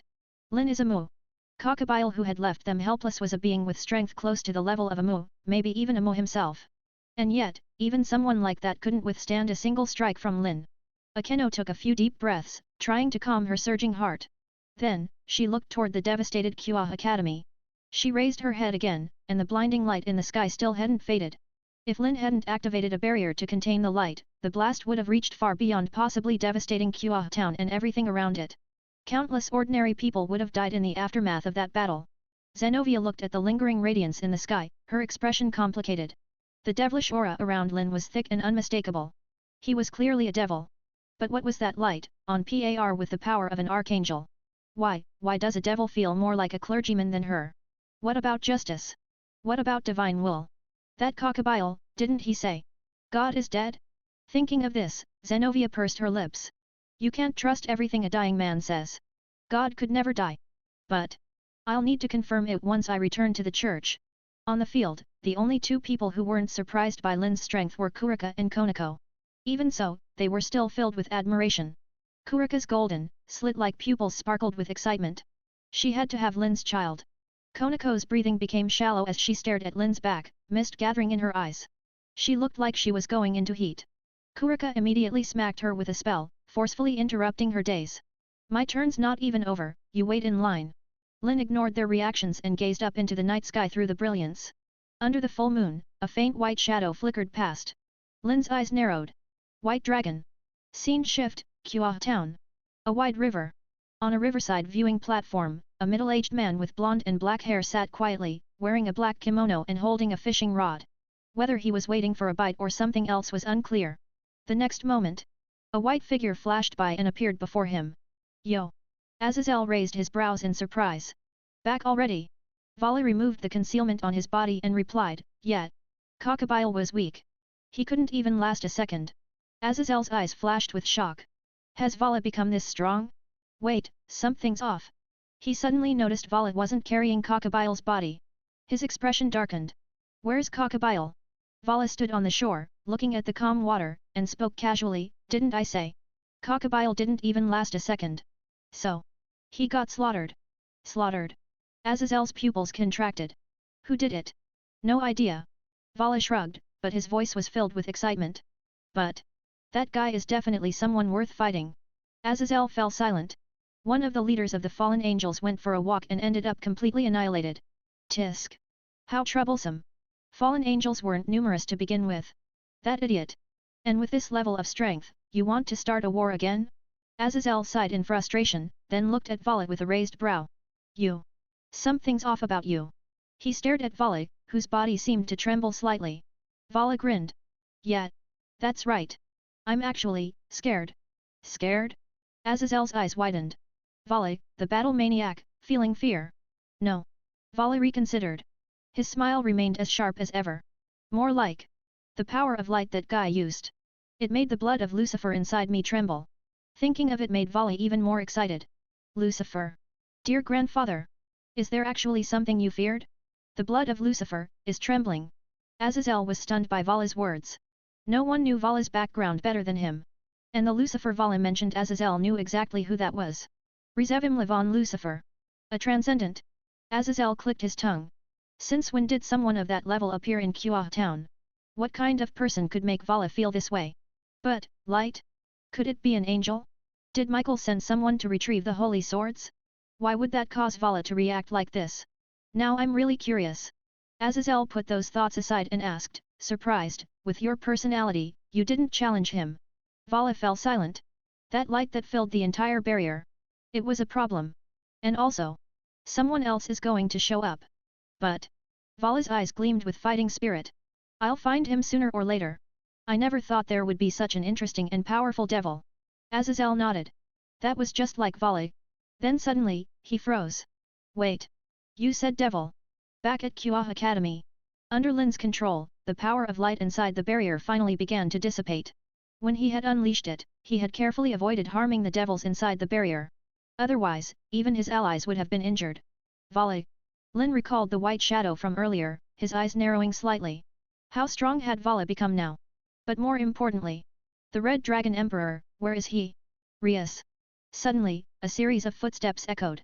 Lynn turned slightly. The girls, led by Sana, approached quickly. Rias, what happened? Where's Cockabile? What was that power of light just now? As she spoke, her body trembled slightly. She could feel that just touching it would bring an ominous end. Was the governor of the fallen angels launching an assault on Kua Academy? Sana bombarded Rias with questions, clearly shaken by the events of the night. Just as Rias was about to answer, Sana suddenly caught sight of Lynn and asked in surprise, Lynn. Upon hearing their master's name, Tsubaki and the others turned to look at him as well. So that's the president's man? So handsome. Sana's peerage exchanged glances silently. This man really matches the president's taste. Could he be part of her dowry? Yo! Lynn greeted Sana with a slight smile. It's been a while. Seeing Lynn's smile, Sana's face turned slightly red. She quickly adjusted her glasses to hide it. Seeing this, Rias narrowed her eyes. Why hasn't Sana cancelled the engagement yet? Tisk. I really need to nudge her on that. Just as Sana was about to speak. Buzz. A magic circle suddenly flared up behind her. Clang clang. Magical girl Levitan makes a dazzling entrance. A cheerful, youthful voice echoed from the magic circle. Then, a girl with black twin ponytails in a pink magical girl outfit appeared. Rias was stunned, then said respectfully, Lord Leviathan. The other devils also greeted respectfully, Lord Leviathan. Sirafal paused, coughed lightly, and tried to act dignified. But the serious look lasted all of 3 seconds before she jumped on Sana, rubbing against her like a child. My Sana-chan! Are you okay? Were you scared? Come, let your big sister comfort you. Sana's face stiffened. Sister, I'm fine. But Sirafal didn't care. It was rare to be this close to Sana, so of course she had to cling as much as possible. Sana sighed, her lips pursed. This is why she never wanted to call her sister here. If the situation hadn't been urgent, she never would have summoned her. Oh right. After a while, Sirafal suddenly remembered something. Where's Cockabile?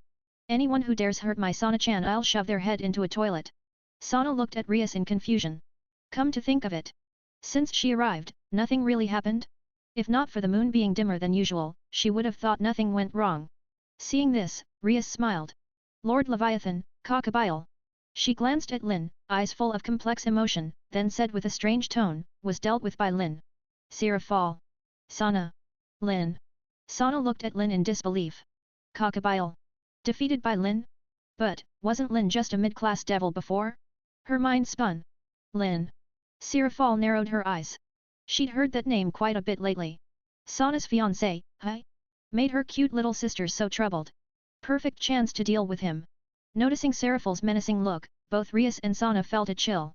But before they could stop her, Sirafal fixed her gaze on the only man in the field. Oh? So you're Lynn. I'm warning you. Lynn raised an eyebrow, giving her a half-smile. Warning. As soon as Sirafal got a clear look at his face, her voice stopped abruptly and her whole body froze. Then, with lightning speed, she ducked behind Sana in terror. It's you. Huh? Private Kua Academy. Rias and Sana, who had just stepped forward to intervene, were both stunned by Sirafal's sudden change in attitude. Sister, do you know Lynn? Rias raised an eyebrow. Something didn't seem right. Lynn also frowned at Sirafal's reaction. Do you know me? Huh? This time, it was Sirafal, hiding behind Sana, who froze in surprise. Did she get the wrong person? But... Sirafal furrowed her brow and looked at Lynn again. They looked exactly alike. And, they were both named Lynn Valifor. She had assumed the Valifor clan had chosen that name out of reverence for the past. But this? This was too coincidental. Could someone really look that similar? But... the expression on Lynn's face, he genuinely didn't recognize her. That couldn't be faked. Sirafal was confused. Still, judging by the situation, her butt might be safe for now. She smiled awkwardly, then quickly collected herself. Maybe I mistook you for someone else. Oh. Suspicion flickered in Rias's eyes. Sana didn't think too much about it. Seeing the tension between her sister and Lynn ease, she let out a small sigh of relief. Lynn narrowed his eyes. Sirafal definitely knew him. But this was clearly his first time meeting her. Suddenly, Lynn recalled the underworld during the Warring States period. Was it possible that a future version of him did something in the past timeline? Although, speaking of the past, it had been a while since he'd visited the Warring States period. He hadn't forgotten the maid in that timeline he still hadn't captured. He should find some time to go back. Lynn glanced at Sirafal, the corners of his lips curling upward. Who knows, maybe something interesting will happen.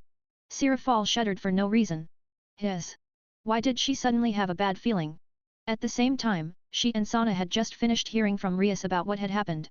When she learned that Lynn had used the power of light to completely annihilate Cockabile. The power of light. Sirafal instinctively covered her rear and once again looked at Lynn in horror. Ah ha ha ha. Sirafal laughed awkwardly, then said, well, since this misunderstanding is cleared up, I'll just take my leave. With that, she cast a teleportation spell and retreated back to the underworld in disgrace. Sana blinked. Sister. Why did she leave so suddenly? And, she didn't cling to her this time? Something's wrong. Still. Seraphal's exit allowed the other devils to breathe a little easier. Tsubaki adjusted her glasses, glancing at Lynn with a gleam in her eyes before turning to Sana with a strange tone. President, I didn't expect your husband to have a connection with Lord Leviathan. Husband. Sana's face instantly turned red.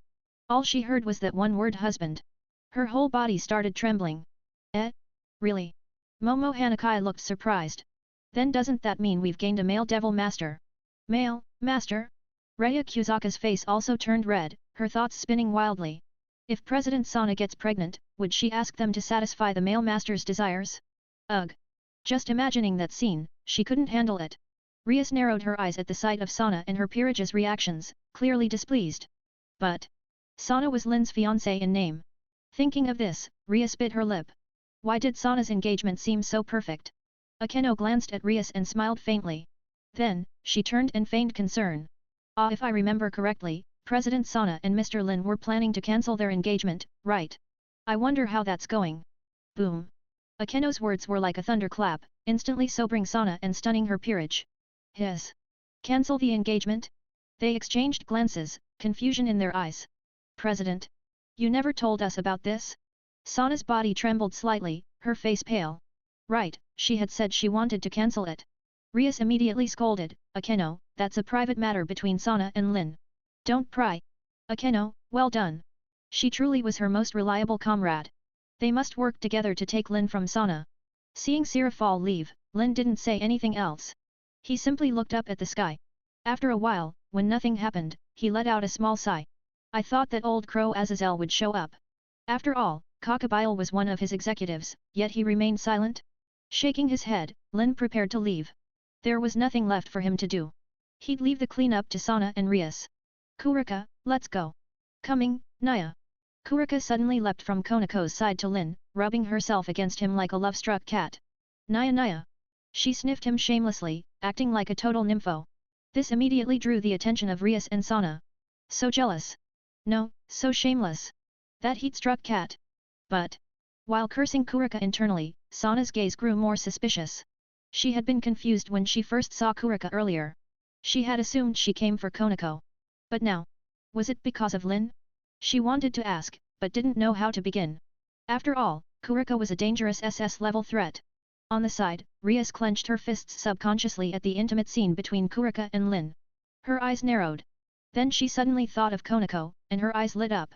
Seeing Lin activate a teleportation array, Rias quickly pulled Konako over. Lin, Konako is yours now. Konako, Naya. She was stunned. President Rias, what are you doing?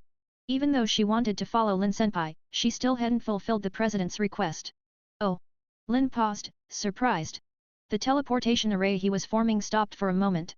Are you sure? Rias nodded firmly. Of course. Though I'm reluctant to let go of Konako. Lin helped me solve a massive crisis today. Compared to the little help I've given him before, it's nothing. If not for Lin, I might have died. Sure, Sirafal arrived in time, and maybe nothing would have happened. But that doesn't erase Lin's life-saving grace. So, Konako, repay him for me. Of course. Rias knew she couldn't keep Konako anymore anyway. Might as well do a favor and… Rias narrowed her eyes. She already had an idea on how to resolve her own situation. She glanced at Lin, then quickly looked away. A decision had formed in her heart. Lin touched his chin. He hadn't expected things to develop this way. But since Rias brought Konako to him, there was no reason to refuse. Lin smiled. Then I'll gladly accept. Ugh. Being handed off to her senpai so suddenly, Konako felt overwhelmed. And she was also worried about Rias. Rias smiled, then turned to Lin and asked, do you mind if I talk to Konako for a moment? Lin shrugged. She's still your peerage member, and I won't force her to transfer schools. With the teleportation magic, Konako can travel here anytime. Of course. Lin stroked his chin. If you really can't let go, Konako can stay with you. After all, she wasn't old enough to make her own decisions yet. But... Lynn's lips curled slightly. Or... How about you and Konako join my peerage? Rias was stunned by Lynn's words, and her heart skipped a beat. But... After thinking about it, she still shook her head. I'm sorry. I'm the next head of House Gremory. My family and my brother wouldn't allow me to join someone else's peerage. Oh, I see. Lynn smiled faintly. So it's just your family and brother stopping you? He gently placed his hand on her head, ruffled her hair, and said, don't worry. I'll convince them eventually. Once he became a transcendent, and with Rias's own will, even Surtsk wouldn't be able to refuse. As for her engagement, Lynn had never taken that turkey or the Phoenix family seriously. Rias's face flushed after being teased by Lynn. Does he want her that badly? Her heart pounded, and she quickly dragged Konako off to speak privately. She didn't notice the complicated look in Sana's eyes at all. Tsubaki quietly leaned in and whispered in Sana's ear. President, I remember correctly, right?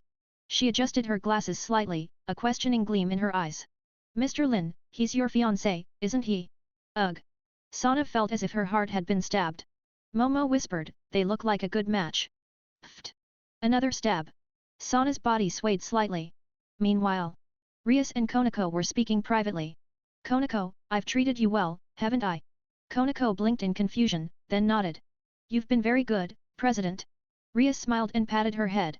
It hadn't been in vain, raising her all this time. Then her eyes glinted with cunning as she glanced at Sana and whispered, Konako, after you go to Lin's place, help me keep an eye on President Sana. Konako tilted her head, puzzled. Still, she nodded. He. Rias grinned in satisfaction. Sana, if you don't hurry up, don't blame me for cutting in early. Rias then took out Konako's evil piece and dissolved their master-servant contract. Lin raised an eyebrow as he saw the piece. Something about it felt familiar. Why? A flash of doubt passed through Lin's eyes, but he set it aside for now. So. The teleportation magic activated beneath his feet. See you next time. With that, Lin, Kurika, and Konako vanished. Rias, Sana, and the others stared at the spot where they had disappeared, still dazed. Suddenly, Sana said, Rias, you crossed the line. She turned toward Rias, eyes serious and direct. Lin is my fiancé. Ah. Yeah. Rias pretended to be surprised. Weren't you planning to cancel the engagement, Sana? She raised her chin, acting as if recalling something. I believe I was the one who went with you that time, wasn't I? Sana bit her lip. I shouldn't have brought Rias with me. Underworld. Capital, Lilith. Mu conference room. An ice blue magic circle lit up, and Sirafal appeared with a slightly embarrassed expression. Surtsk, who had just taken a sip of water, paused and set the cup down. It was resolved that quickly. Sirafal waved her hand, looking thoughtful. Cockabile was already dead before I arrived. Dead. Surtsk's expression became solemn. Although Cockabile was the one who initiated the chaos, dying in devil territory was still problematic, especially given his rank. But it couldn't have been Rias and the others who did it, right? Surtsk asked, certain of his sister's capabilities. After Sirafal gave a full account of what happened, Surtsk stroked his chin. Lin. A survivor of the Valafor clan? Surtsk sighed. As expected of someone from that family. At such a young age, he already possesses mid-level strength. Could it be that man? Sirafal hesitated. She had something to say. But in the end, she just sighed and shared her thoughts. After all, it was only a guess. But Surtsk suddenly asked with concern, after this incident, Lin's identity probably can't be hidden anymore, right? The death of a fallen angel executive would inevitably spark investigations. Anyone looking into the event would uncover what happened in Kua town. Ah! Sirafal blinked. The devils might not care, but the fallen angels will definitely dig into it. Agility, I0. Endurance, I0. Magic, I0. Innate abilities. Devil Nekomata Resonance. Devil power and magic stabilize each other.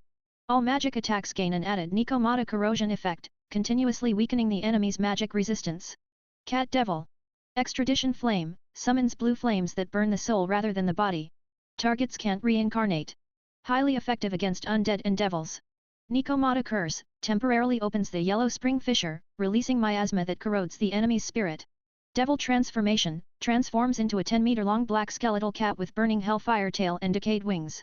Its roar causes a regional soul quake. Dash. Cat Devil.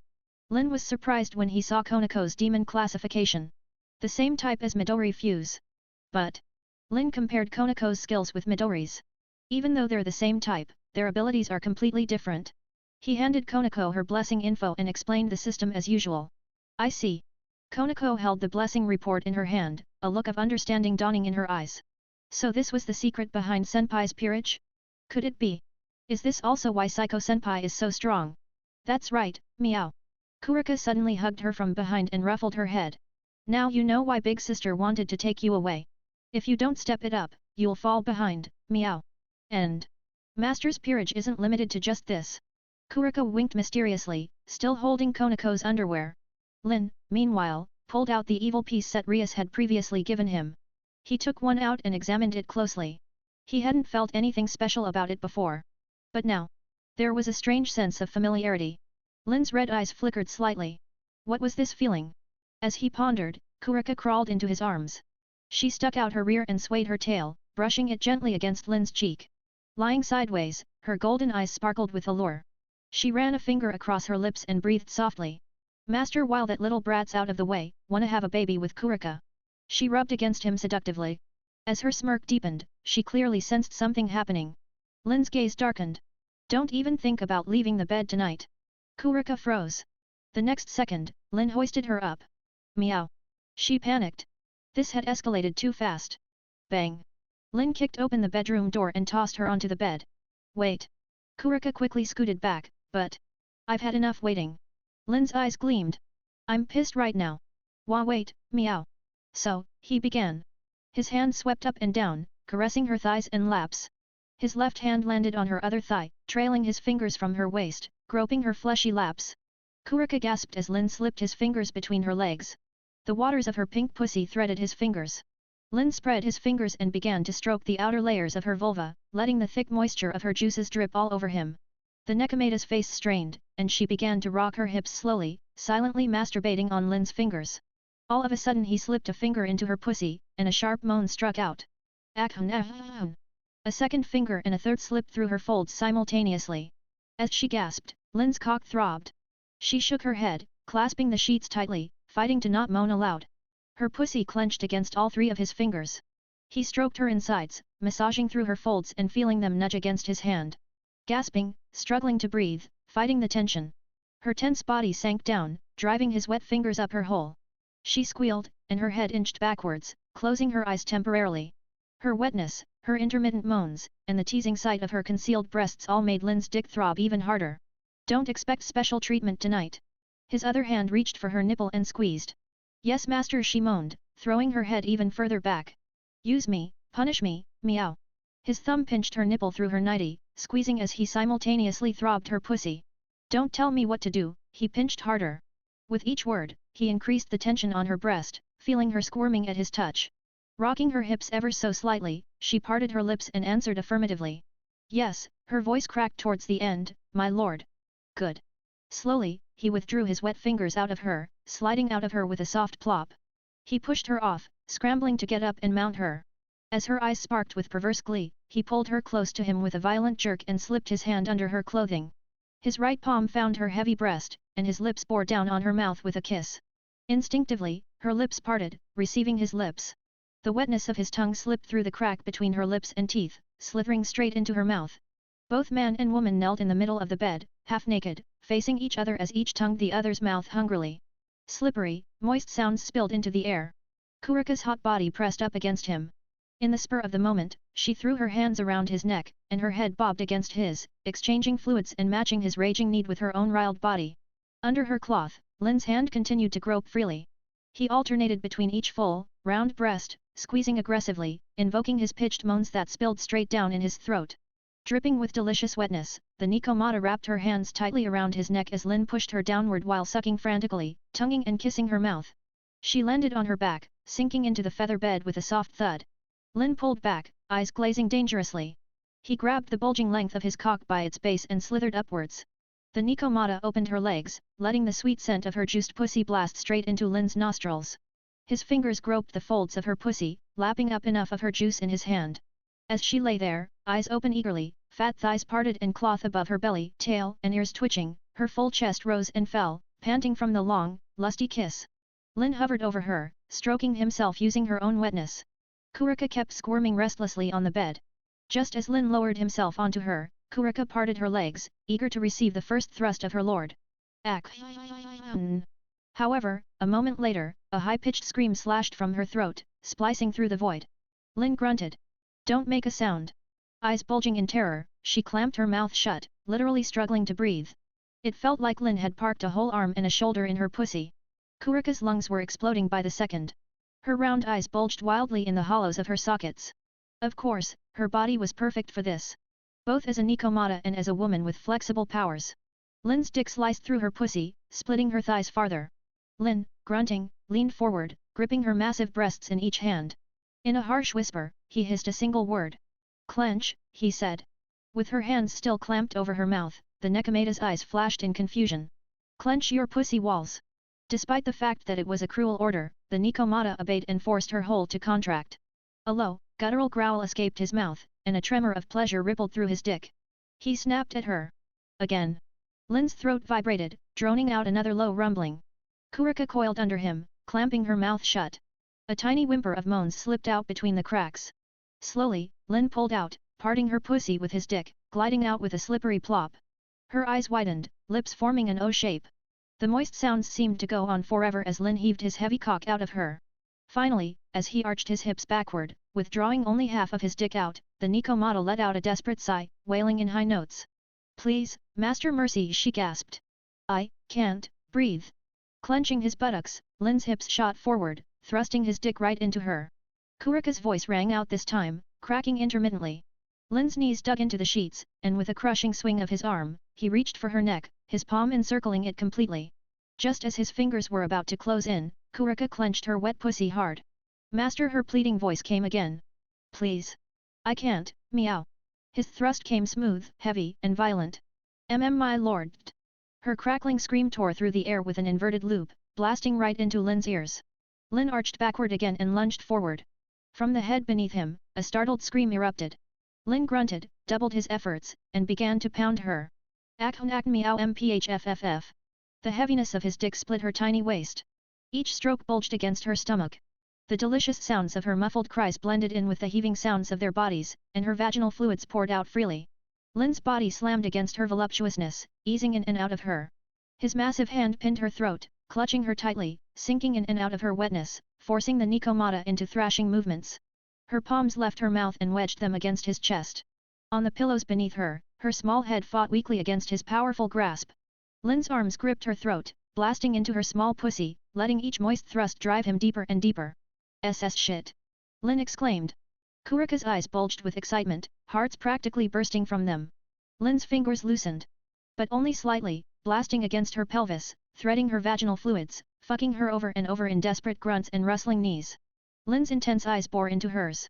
With the sounds thumping in the background, with his balls blasting against her butt, and with the silent wheezing of his throbbing cock, they stared into each other's eyes, watching as the clouds of pleasure rippled through their souls, sinking into a synchronized energetic love-making. On her face, beneath the glossy surface of her eyes, a glint of defiance sparkled. Silently, it teased him, daring him to come harder. At once, Lynn's dicks tensed, provoking a howl from her throat. In that moment, he knew she could take more. Okay, he thought inwardly, wedging his monstrous cock between her wet folds. Time to take this seriously. His knees scuttled along the rustling sheets, edging further and further away, pulling out his cock from her pussy. Kurika's howls came pouring out, panting and panting. Truly, his cock had filled her up completely. It felt like she couldn't breathe. Lynn lifted his eyes, piercing through her innocent look. His lips barely moved as he issued another command. Get up, he scowled, now. The Nikomata rose from the bed like a resurrected undead. Her disheveled hair, long and black, dangled all the way to her waist. Her heavy breasts jiggled beneath her gown, and Lynn gulped hungrily. Kurika sat up, inclining her head low.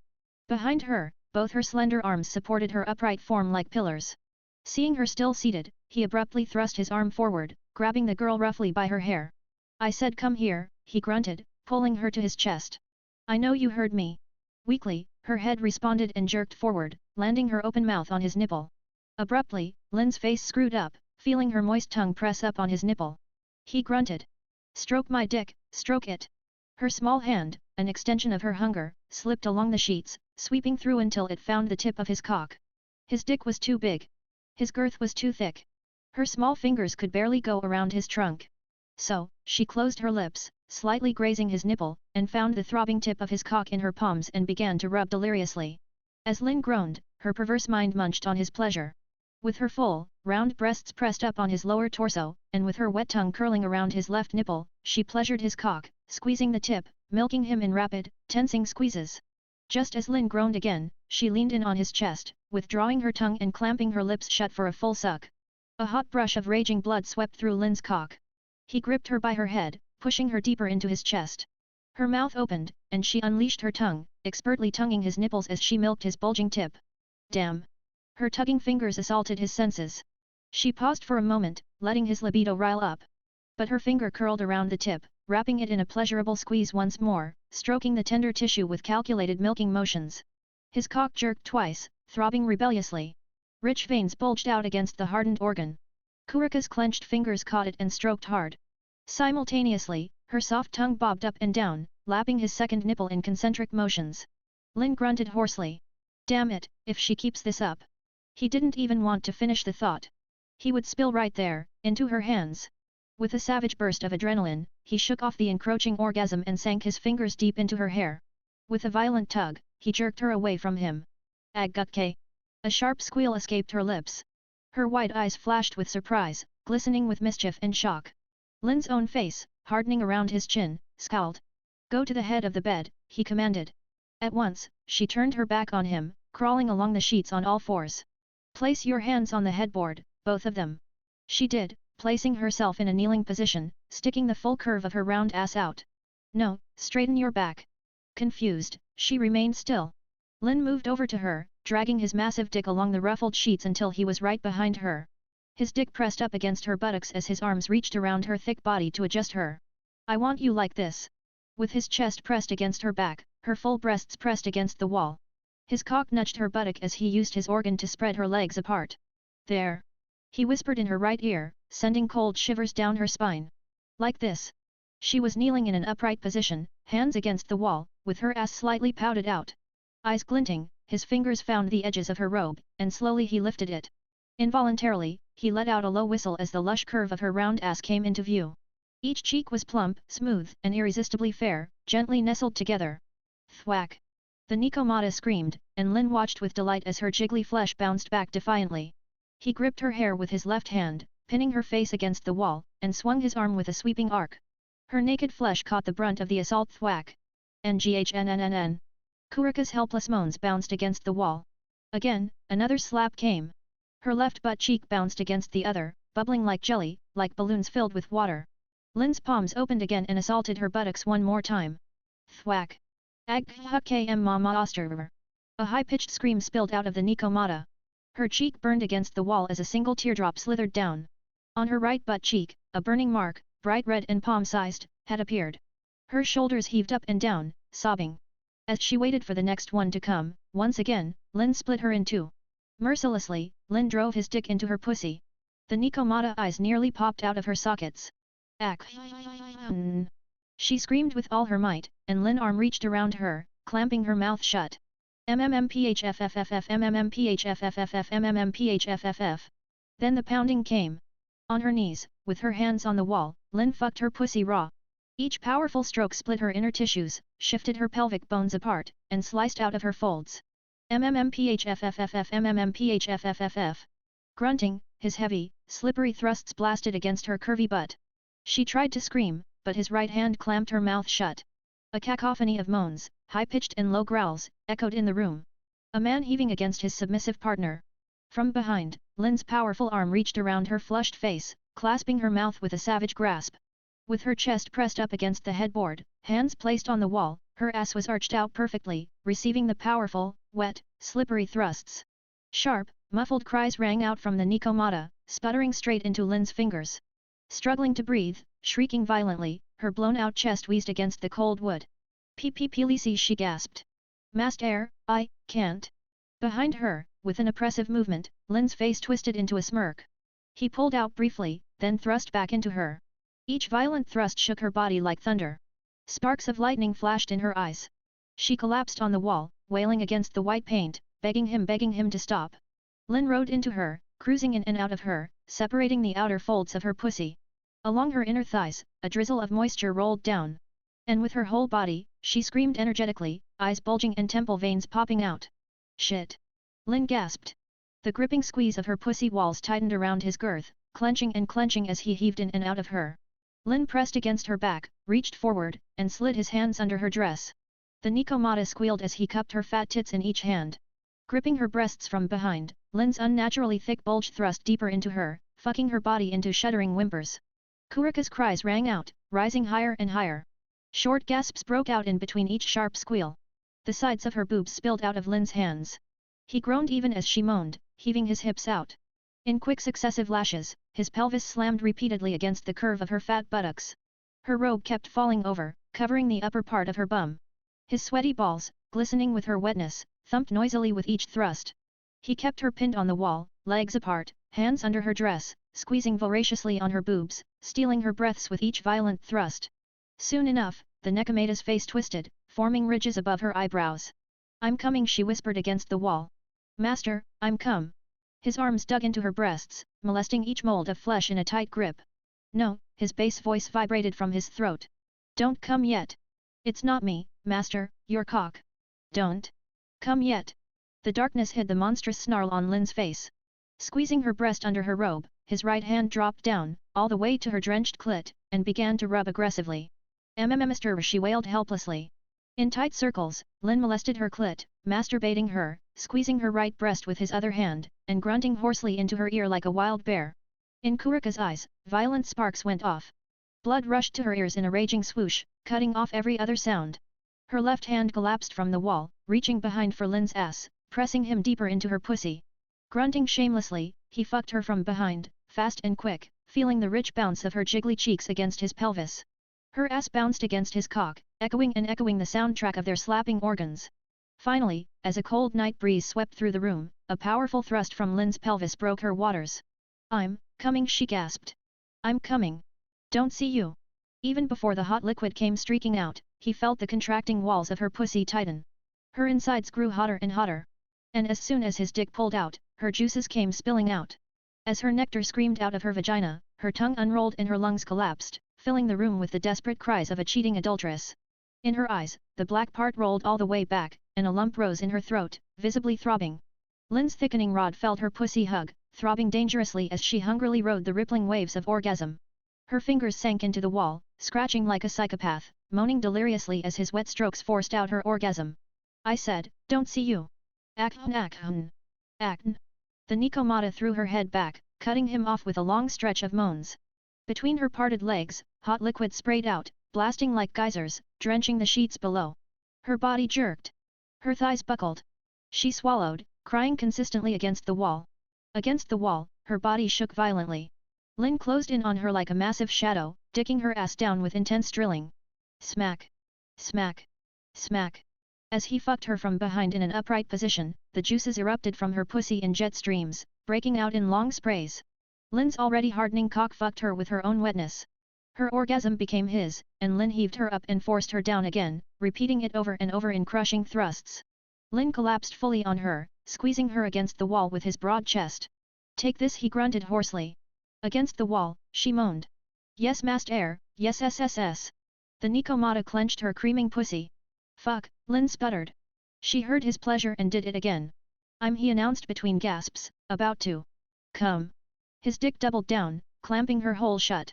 Kurika felt the familiar throbbing of his fist-sized rod and tightened her pussy squeeze, trapping his cock in a pleasure hold. Smack! Smack! Smack!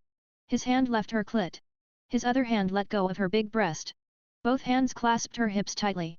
Kurika arched her ass further out, and he bobbed his head down, watching with ravaging hunger as her naked butt cheeks jiggled against his thrusts.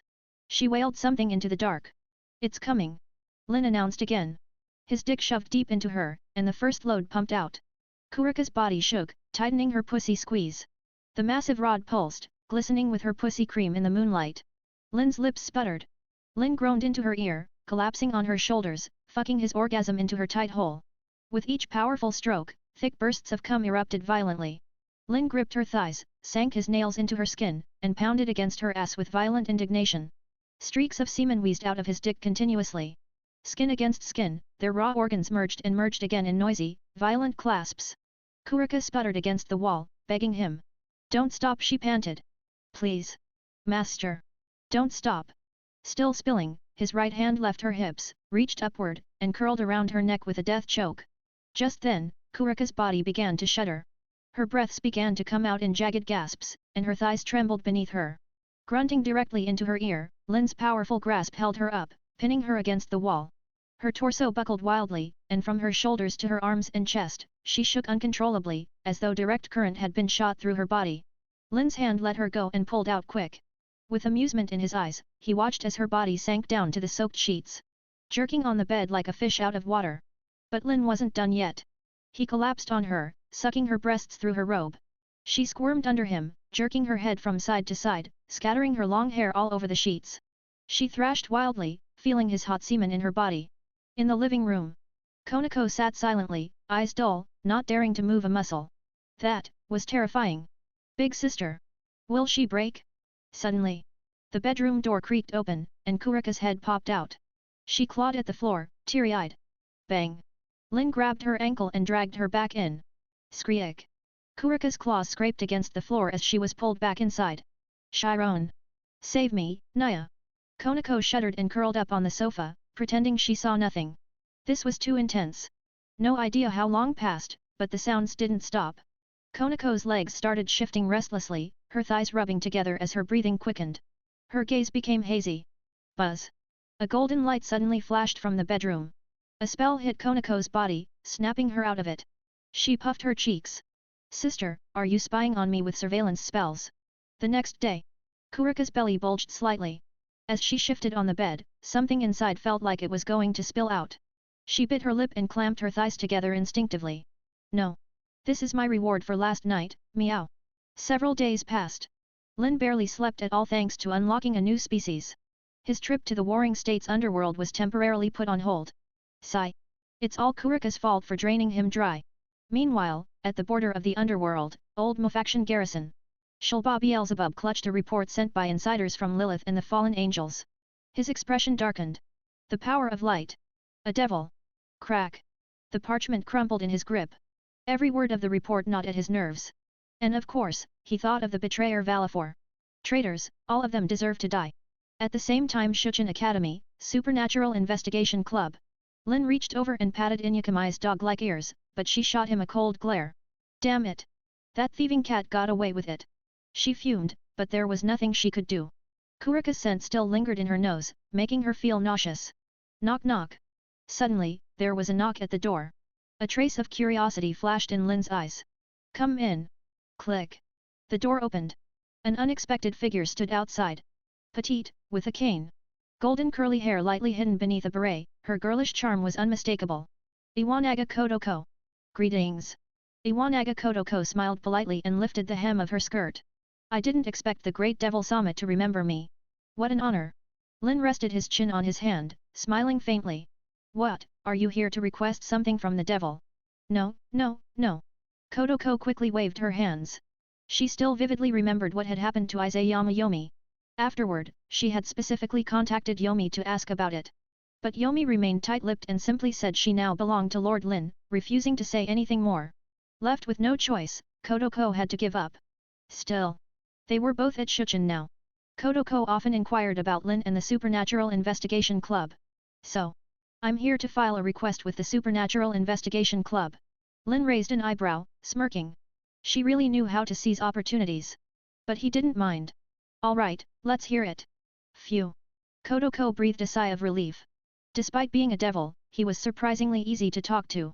She took a moment to scan the room, surprise flashing in her eyes. Wasn't this supposed to be the harem club? Where were all the beautiful girls? She looked a little confused, but decided not to pry.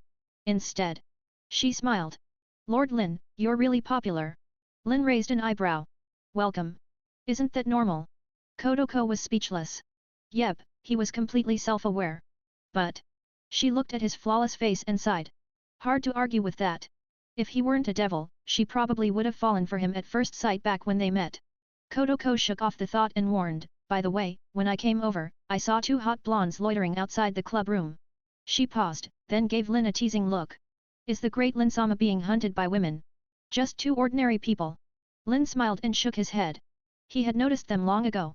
But since they hadn't acted, he chose to ignore them. I see. Kodoko nodded, sensing he had already grasped the situation. With that, she dropped the topic. She straightened up and began her formal request. Lord Lin. Have you ever heard of Hell Correspondence? Hell Correspondence? A flicker of surprise crossed Lin's eyes. That's right. Iwanaga Kodoko nodded, her tone serious. That Hell website only appears at midnight. Once someone filled with hatred writes down a name, Hell Girl appears and drags the target to hell. Listening to her explanation, Lin felt the setup sounded increasingly familiar. Hell Girl? Come to think of it, there really is a hell in this world. So, then. Lin tapped the table. What do you want to request? Iwanaga Kodoko smiled faintly.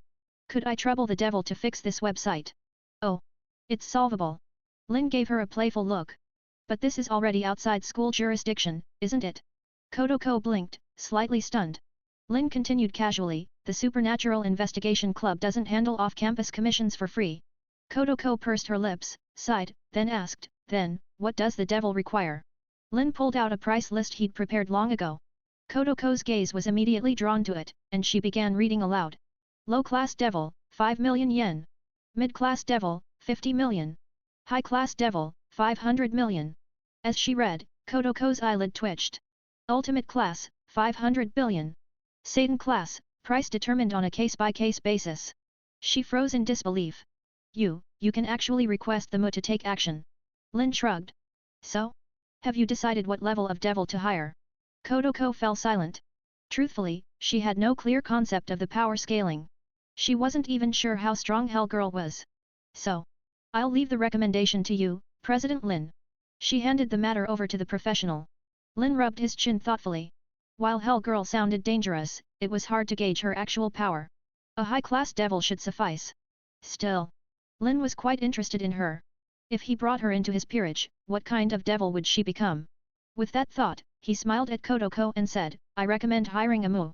Kodoko's expression stiffened. Ha. President Lin, are you sure I can afford the MU? Her eyes shifted back to the price list. Price depends on the situation. She had a very real suspicion that this MU-level request might cost her everything. Don't worry. This is a special case. Lin gave her a reassuring look. The MU is very interested in Hell Girl and won't charge much. Kodoko looked around in confusion. I just came to submit a request, and the MU already knows. Don't tell me. The MU is in the Supernatural Investigation Club. Her gaze swept the room. Aside from Lin and the white-haired dog lounging nearby, she didn't see anyone. She squinted at the dog, and Inyakamai returned her stare with a look that clearly said, Are you dumb? Guess not. Kodoko silently looked away. Then her eyes landed on Lin again. Her brow twitched. Wait. Could it be? Lin smiled and nodded. Yeah. That's me.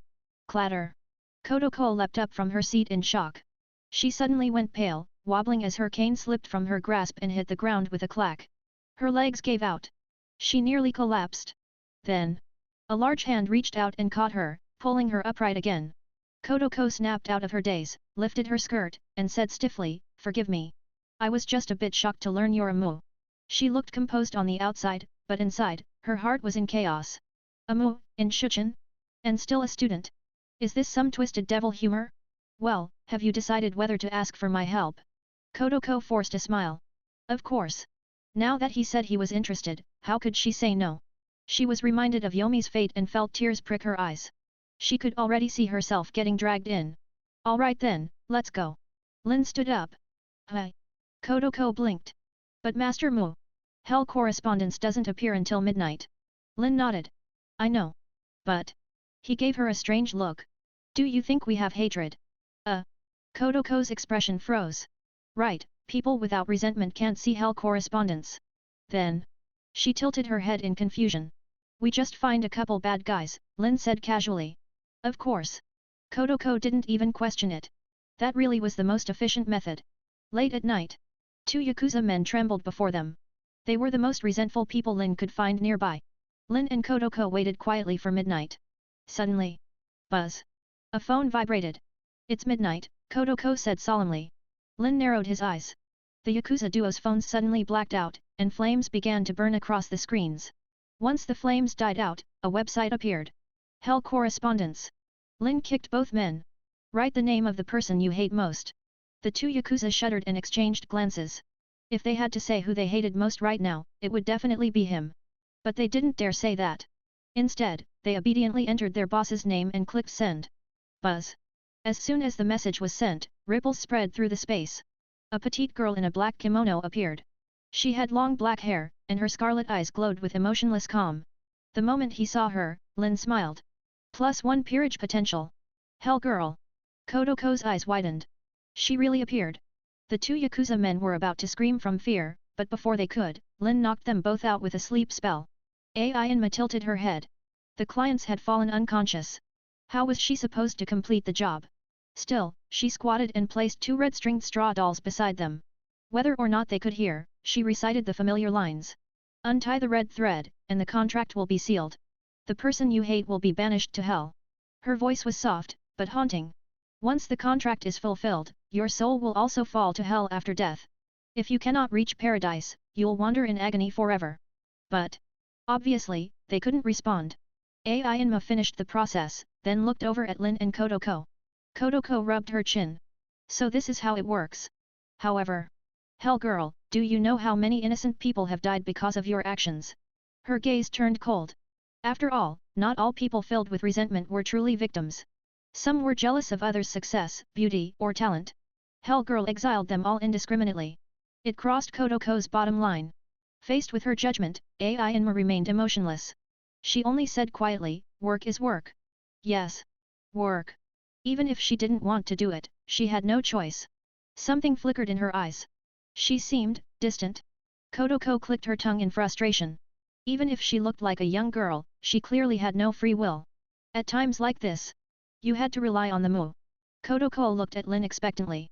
Ainma glanced at the two unconscious men again, then turned to open a portal to hell. Oh? So if the contract isn't completed, it doesn't count as a breach. Seeing her about to leave, Lynn finally spoke. If the thread isn't pulled, it's not work, Ai replied flatly. Leaving those words behind, she stepped into the portal. Bang! Suddenly, Ainma paused and looked down. A large hand had grabbed her wrist. Say, Lynn said, a smile tugging at his lips, have you considered changing jobs? Hi. Kodoko blinked in surprise. Ainma looked stunned for a moment, then shook her head. She turned and continued walking toward hell. TCH. Then I guess I'll talk to your boss. With those words, Lynn stepped into the portal to hell before her. A rare ripple appeared in Ai's expressionless face. Hi. Kodoko, stunned, immediately ran after him. President Lynn, wait for me. Ainma opened her mouth, but said nothing. This wasn't her task. But she had a bad feeling she was dragging trouble into hell. Scene shift. A world bathed in eternal sunset stretched out before them. Lynn scanned the surroundings. Mountains loomed in every direction. Red spider lilies blanketed the ground. A pond shimmered ahead, with a thatched hut beside it. Its door stood open, one half cloaked in shadow, the other lit by the setting sun's bloody glow. This is hell? Kodoko asked, eyes wide. Lynn glanced around, silently assigning it a spatial coordinate. Might be useful later. Oh. A guest. A small girl in a grape-colored kimono appeared. Her purple-blue eyes carried an eerie charm, and her ever-present smile was unsettling. Kodoko quietly shifted closer to Lynn. Hey. It's against the rules to bring others here uninvited. Ainma remained expressionless. I never told them what this job involved. Kikuri. They barged in. Oh. Kikuri's eyes narrowed, and her grin deepened. Then I guess they're enemies. Then, that makes them enemies. Kikuri's tone darkened, her violet eyes narrowing ominously at Lynn and Iwanaga Kodoko. Lynn gave her a calm look and replied indifferently, brat. Was that an insult? Before Kikuri could react. Whoosh. A white blur shot past. Thud. Kikuri suddenly felt a sharp pain in her head and was slammed face first into the dirt. A perfect face plant. Ainma's eyes stiffened. Kikuri. Kodoko's eyes widened as she stared at the white-haired dog now perched atop Kikuri's back, elegantly grooming itself. Then she murmured, that pet is crazy strong. Inuyukami flicked her ears and raised her gaze to Kodoko with pride. Before becoming Lynn's pet, she was once a noble princess. Some time later, inside the thatched hut, Kikuri regained consciousness, still covered in dirt. Lynn sat on the tatame, his left elbow resting on the table, cheek on his palm, while his right hand gently stroked Inuyukami's silky fur. His indifferent gaze remained fixed on Kikuri. Eek! Kikuri trembled violently, then immediately knelt on the floor opposite Lynn, too afraid to speak. Just one move. She was floored by his pet and knocked unconscious. Terrifying. Kikuri peeked nervously at Inuyukamai, who now purred comfortably under Lynn's touch. "Ai, what kind of monster did you bring to hell? Now, can we talk?" Lynn's voice rang out. Kikuri flinched again. With a trembling smile uglier than a grimace, she stammered, "Yes, sir, please give your orders." "Tell me about this place first," Lynn said. When he first entered, Lynn had assumed this hell was under Hades' jurisdiction. But after sensing the area carefully, he realized, there was no powerful presence here. Could this hell be unrelated to Hades? Understood. Kikuri lowered her head and began her explanation. This is the hell of the Japan region, once ruled by the great goddess Izanami. Once. That word stood out to Lynn. He already had an idea of what it meant. The gods of Japan had long faded. What remained were only a few scattered monsters and wild gods. Goddess Izanami. Kodoko's eyes widened in shock. This was her first time encountering a legend tied directly to one of Japan's primordial deities since becoming the goddess of wisdom. And it turned out to be such a renowned one? Her thoughts instantly grew uneasy. Had they just barged into the domain of a divine being? Japan's hell. Lynn was thoughtful. So, he asked suddenly, this hell is ownerless now. Hi. Kodoko, still worried, was caught off guard by the question. Kikuri nodded without hesitation. Yes. Kodoko's jaw dropped. Wait, what about Lady Izanami? Kikuri went quiet for a moment, then calmly answered, the goddess, has perished. Boom. The words hit Kodoko like thunder. Wah. She stared, dumbfounded. Even gods can die. If a god gets killed, they die, Lynn replied flatly. But. Kodoko stammered, who could possibly kill a god? Aren't gods supposed to be invincible? Lynn cast her a sidelong glance. This is what it means to have low perspective. This world contains Eastern pantheons, Greek gods, Indian deities, and also angels, devils, fallen angels. Kodoko fell silent, overwhelmed with a mix of sadness and shock. This world was terrifying.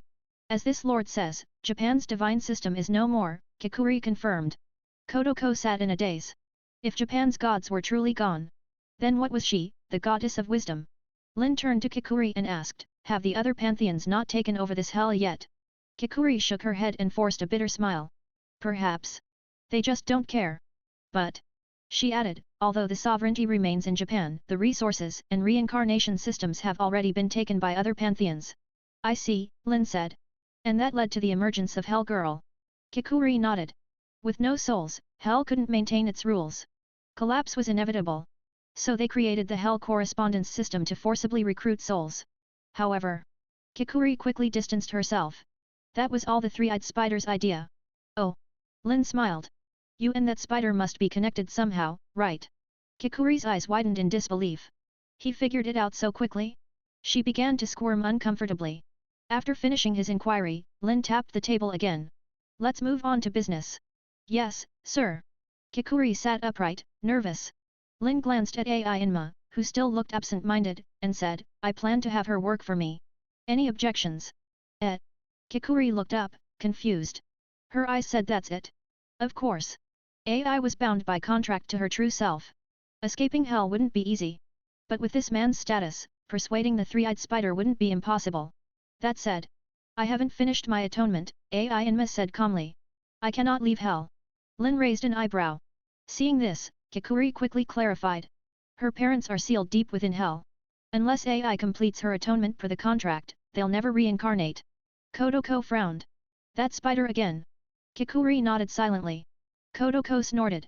Definitely the villain here. Unethical. Manipulative. Abusive. Typical shady operator. In that case. Lynn stood and grinned. I'll go liberate her parents, and then. He looked at Ai. Your life from then on belongs to me. Ai blinked, startled. But. Free her parents? That alone stirred something inside her. Accept it, Ai. Kikuri spoke up. If this man says he'll do it, then he can. Ai looked at her in confusion. Kikuri's expression remained neutral. She had always wanted Ai to escape this role. She'd made some preparations, but. Things would move faster with this man's intervention. Still. Sir, Kikuri asked cautiously, what will you do with the spider? Lynn glanced at her and immediately understood what she feared. If that spider dies, you'll disappear too. Kikuri nodded, smiling bitterly. I'm its separated incarnation, created to monitor Ai's work. If the spider died, she would vanish too. Lynn rubbed his chin, then conjured a demonic chess piece and smirked. Then, want to become a devil? Huh? Devil? Surprise filled her gaze. Lynn explained, if I reincarnate you into a devil, the link with the spider will break naturally. As my peerage member, you'll be free. His evil piece carried high priority. Once she became his, the connection would sever. Kikuri blinked, her voice trembling. Really? I can. Lynn said nothing. He simply placed the evil piece on the table. It was her choice. Kikuri stared for a moment, then slowly reached out. She didn't want to be that spider's pawn any longer. So she chose to try. Her fingers trembled as they touched the evil piece. Then, without hesitation, she pulled open her kimono and pressed it to her chest. Buzz. The moment the evil piece entered her body, the sound of chains shattering echoed faintly.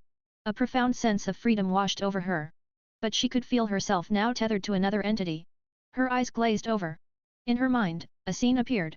A vast, desolate realm, and far within it, a shadowy figure sat alone. Lord Lynn. The name echoed in her thoughts, followed by an overwhelming fear that made her forget to breathe. Then darkness. Her consciousness faded. Kikuri's eyes snapped open. She gasped for breath, and her vision slowly focused on Lynn's crimson eyes. She stiffened instinctively. How do you feel? Phew. She let out a breath and smiled faintly. Feels pretty good. The spider's link is completely gone. As she spoke, she felt genuine relief. Never again would she be made to harm AI. Lynn nodded. In that case, take your clothes off. Huh? Kikuri froze. Lynn sighed and pointed at Kikuri's chest. After becoming my peerage, you gain new powers. Your blessing info is engraved there. Kodoko and Kikuri both looked down at her chest. Even AI seemed to glance over instinctively. Sure enough, strange characters were etched on her skin. But, to check them. Did she really have to? Ha! Kikuri's face turned bright red. Why hadn't he warned her sooner? If she'd known, she never would have put it there. In the end, Kikuri opened her kimono, a shameful expression on her face. Kikuri. Rank, mid-class devil. Race, devil. Master, Lynn Valifor. Stats. Strength, I0.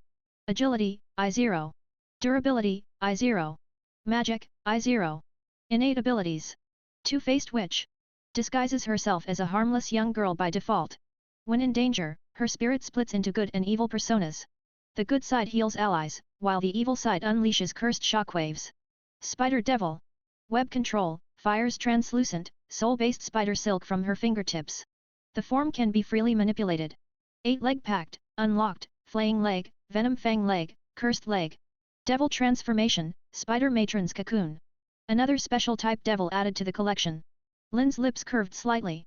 He didn't expect this trip, besides acquiring AI Inma, would also bring such additional gains. After copying Kikuri's blessing info, she quickly dressed again. Lynn glanced over and said casually, relax, I'm not into little brats. Kikuri's expression froze. Her purple eyes filled with resentment, but she didn't dare talk back. She could only force a smile. AI Inma also instinctively looked down, then remained silent. Kodoko lowered her head and mimed air holding in front of her chest, falling quiet. Lynn's one-liner shattered the confidence of all three girls present. Inyakamai scoffed from the side, then lifted her head proudly.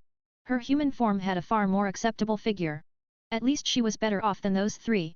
Lynn didn't pay their reactions any mind and shared Kikuri's blessing info with her. So this is my new power. Kikuri studied the skill set, her eyes sparkling with excitement. Before this, she was only a puppet watching AI Inma. Now, after receiving Lynn's blessing, she had become even more spider-like than the three-eyed spider itself. Kodoko curiously glanced at the screen but refrained from digging deeper. It was personal, after all. After Kikuri finished reviewing, Lynn said, alright, time to head deeper into hell. Yes. Kikuri responded immediately and offered, Master Lynn, I'll guide the way. At the same time, deep within hell, a tiny spider with 3 eyes sat suspended in darkness, observing every soul that entered. It spun silk, entangling a soul in its threads. Whoosh! Black flames ignited, burning away the soul's sins. Suddenly, the spider paused. Connection to the avatar has been severed. Its voice carried confusion. Dead? Or something else? It wasn't clear. But there's a problem with AI Inma's operations. The three-eyed spider immediately ceased its work and began heading toward hell's boundary. But before it could move, whoosh! A violent gust swept through, and hell's flames roared into life. Red spider lilies swayed violently in the wind, rustling. Before the spider could react, everything dimmed. A towering figure stood before it, casting a shadow that consumed what little light hell had. Lynn had arrived, crossing layer after layer of hell to its core. Over his shoulder, Ainma and the others hung limp, dizzy from the speed. Kodoko, pale-faced, gagged. Ugh. I think I'm gonna hurl. Lynn casually pushed her aside, then raised his hand. Snap. He gripped a strand of spider silk. With a light tug. Boom. An explosive force traveled through the thread. The three-eyed spider's massive form was flung backward, crashing violently. Bastard! The spider roared, dark flames racing along its silk. Intruder! Taste this hellfire strong enough to burn your sins. Lynn narrowed his eyes. With a thought, he sent his own hellfire along the strand. Fwoosh! The three-eyed spider. You also know karmic fire?